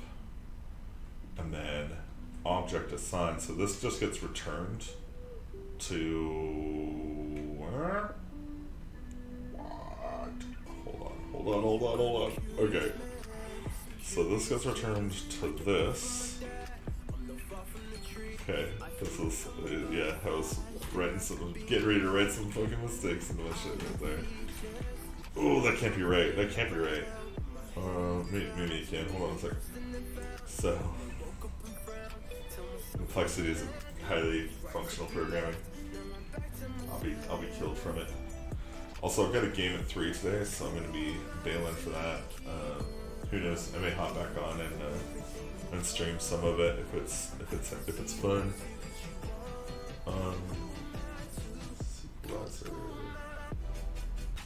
define. So this is the definition. This one here. Let's look at it.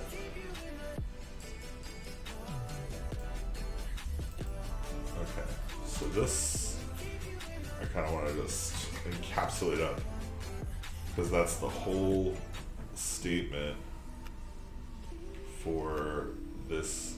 It's like a value inside of the sequelize define. So I feel like that ends here. Yep, there's the define. And then that is part of a reduce, where a bare object gets passed in because M type needs a place to go.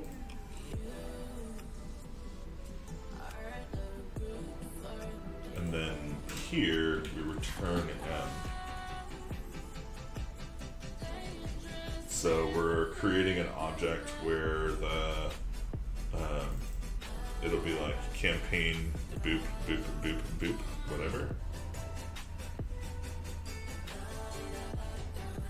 I think that's right. We're gonna try one here.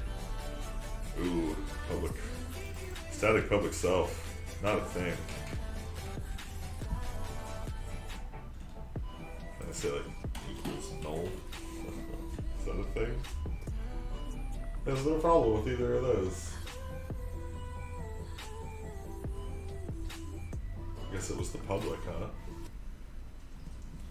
What about private?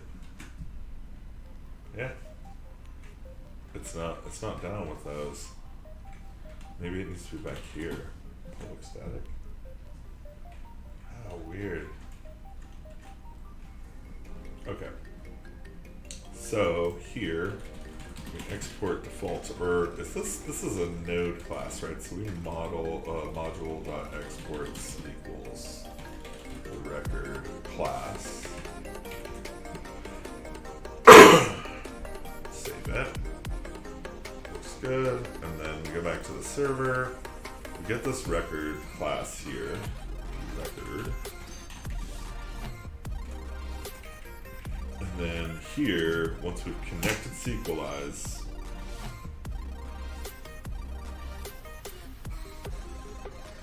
I don't know if we can do this. I don't know if we're gonna wait that. Maybe it'll just wait on its own. We const record models equals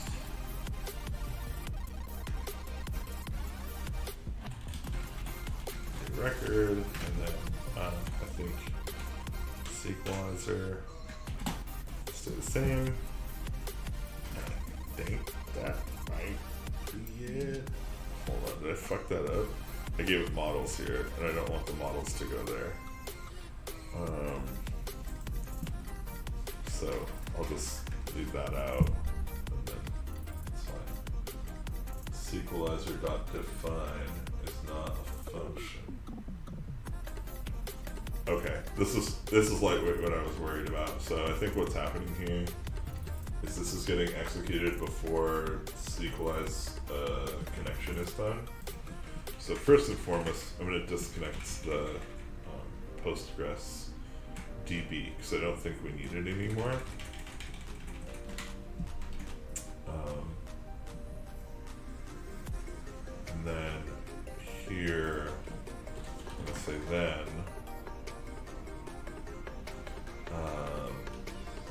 this will be.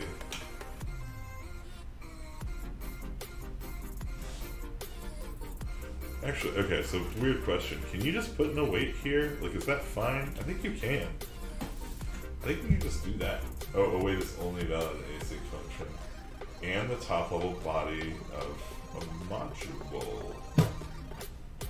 Wait, not in the top level body of a module?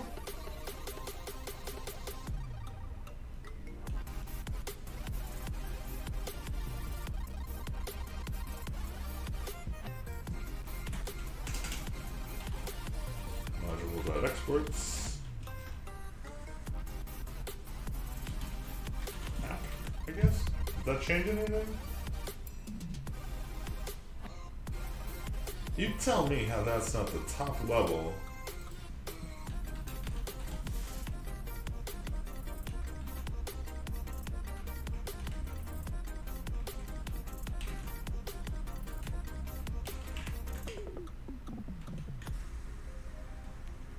That is so fucking weird. Okay, well, whatever. I guess. Connect MongoDB .then.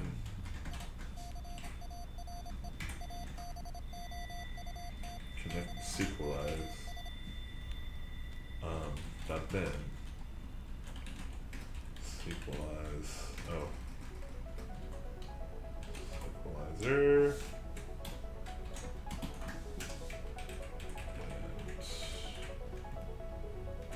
and do this shit. What is equalizer? Because I'm fancy.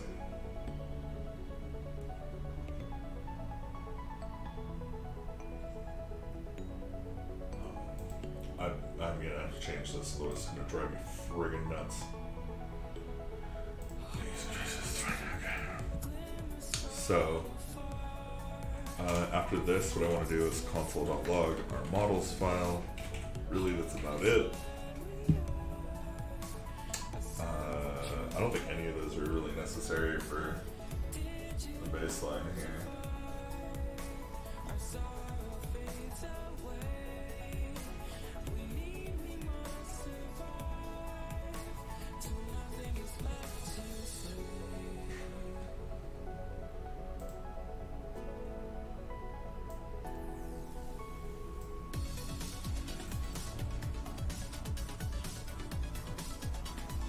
Okay, so it says it's connected. It doesn't.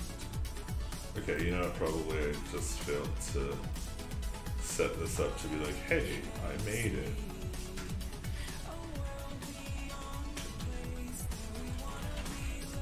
Yay.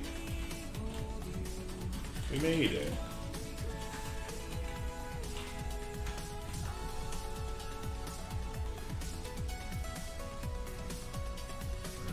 A noticeable lack of yay, we made it in my console though. So I got the distinct impression that this didn't happen. So I'm gonna try this one alone. Put the then on it and see what happens.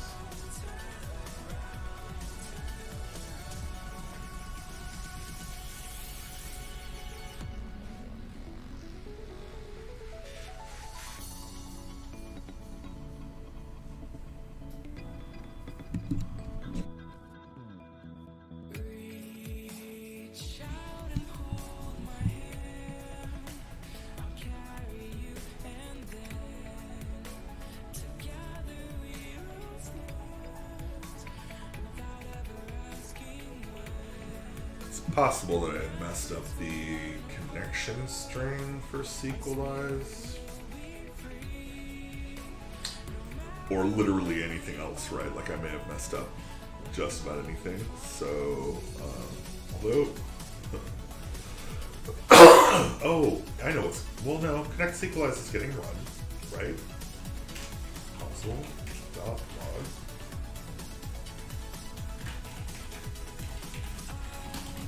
To Postgres. Sequelize. Connecting to Postgres sequelize. Okay.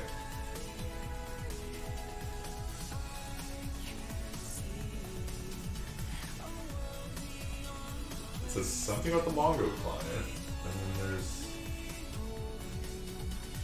nothing. So let's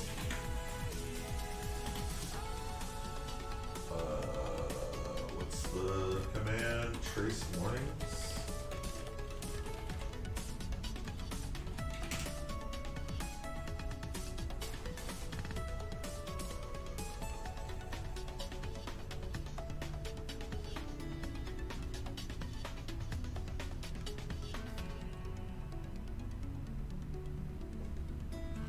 I'm so confused.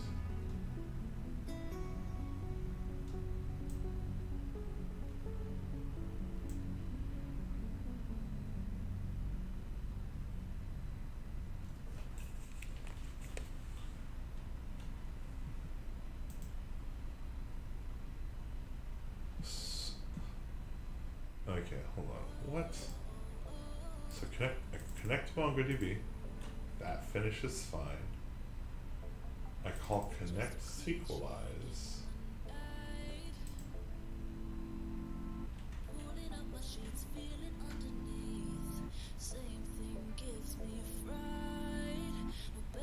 Okay, I think just to double check here, I'm gonna check something. I'm gonna have it.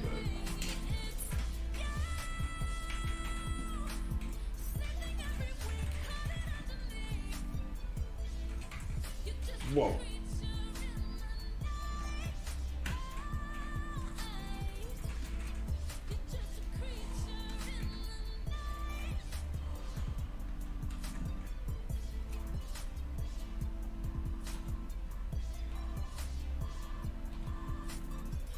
Okay.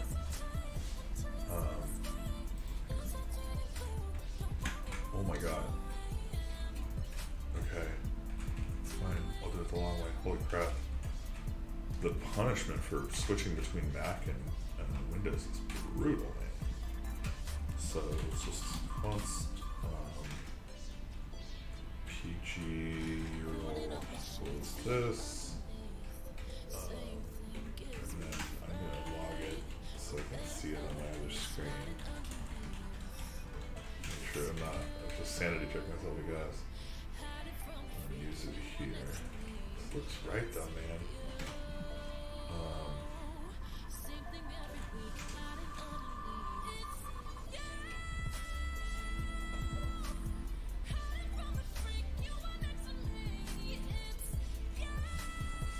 It looks fine to me. Let me see. Oh, we await authentication. And I would expect to see a failure here. And we don't. And I don't see this happening either.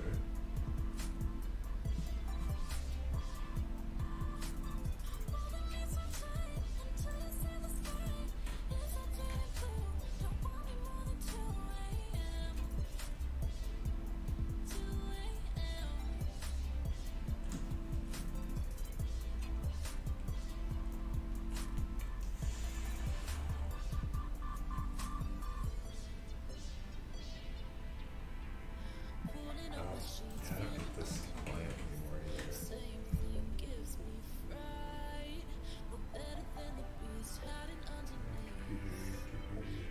Get rid of all this.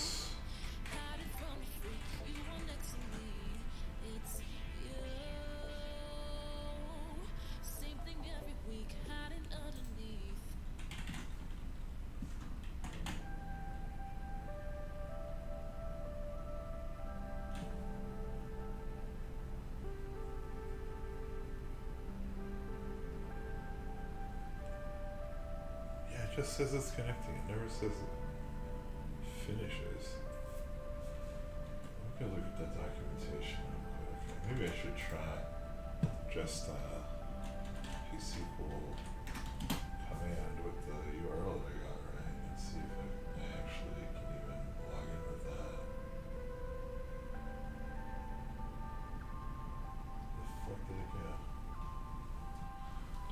Just had to generate it here. There you go.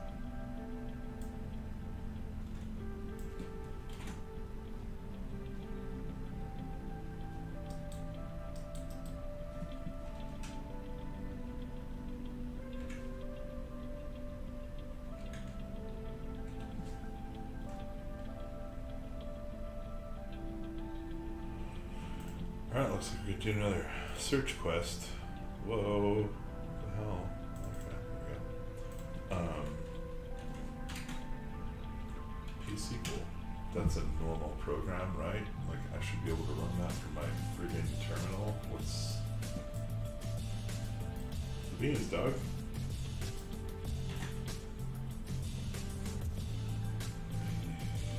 Go over here and try it.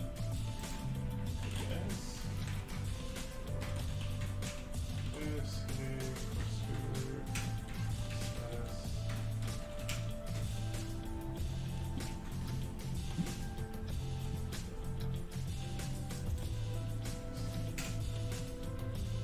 command not found. This is command not found.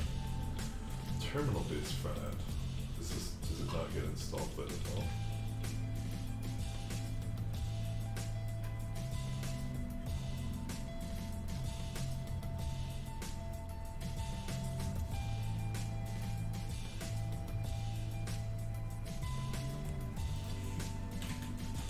And P is equal to path windows, which is not done automatically.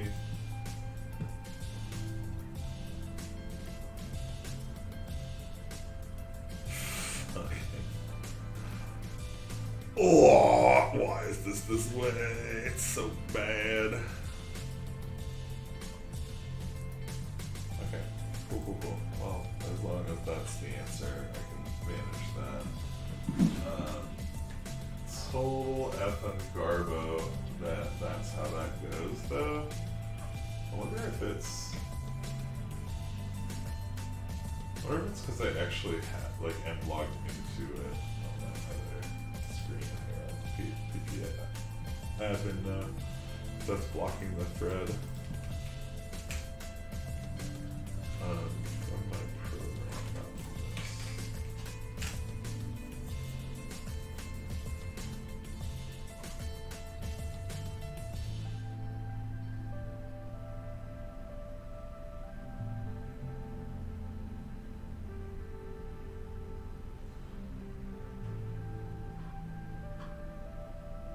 Ooh.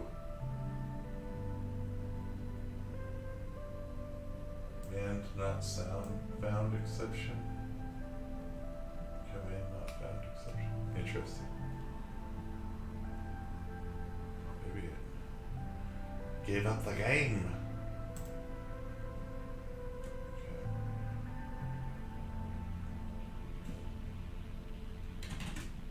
Actually, that's an interesting point. I am running an app, which maybe I shouldn't be, right? I should just be running so I can see the errors as they happen. Use unified technology, true. No. There's no additional information here. Super weird. Alright. Well, it's a little after 2. Yeah, I think I'm gonna take a break. And I've got a game to come up, so have a good day. Thanks so much for hanging out. Peace.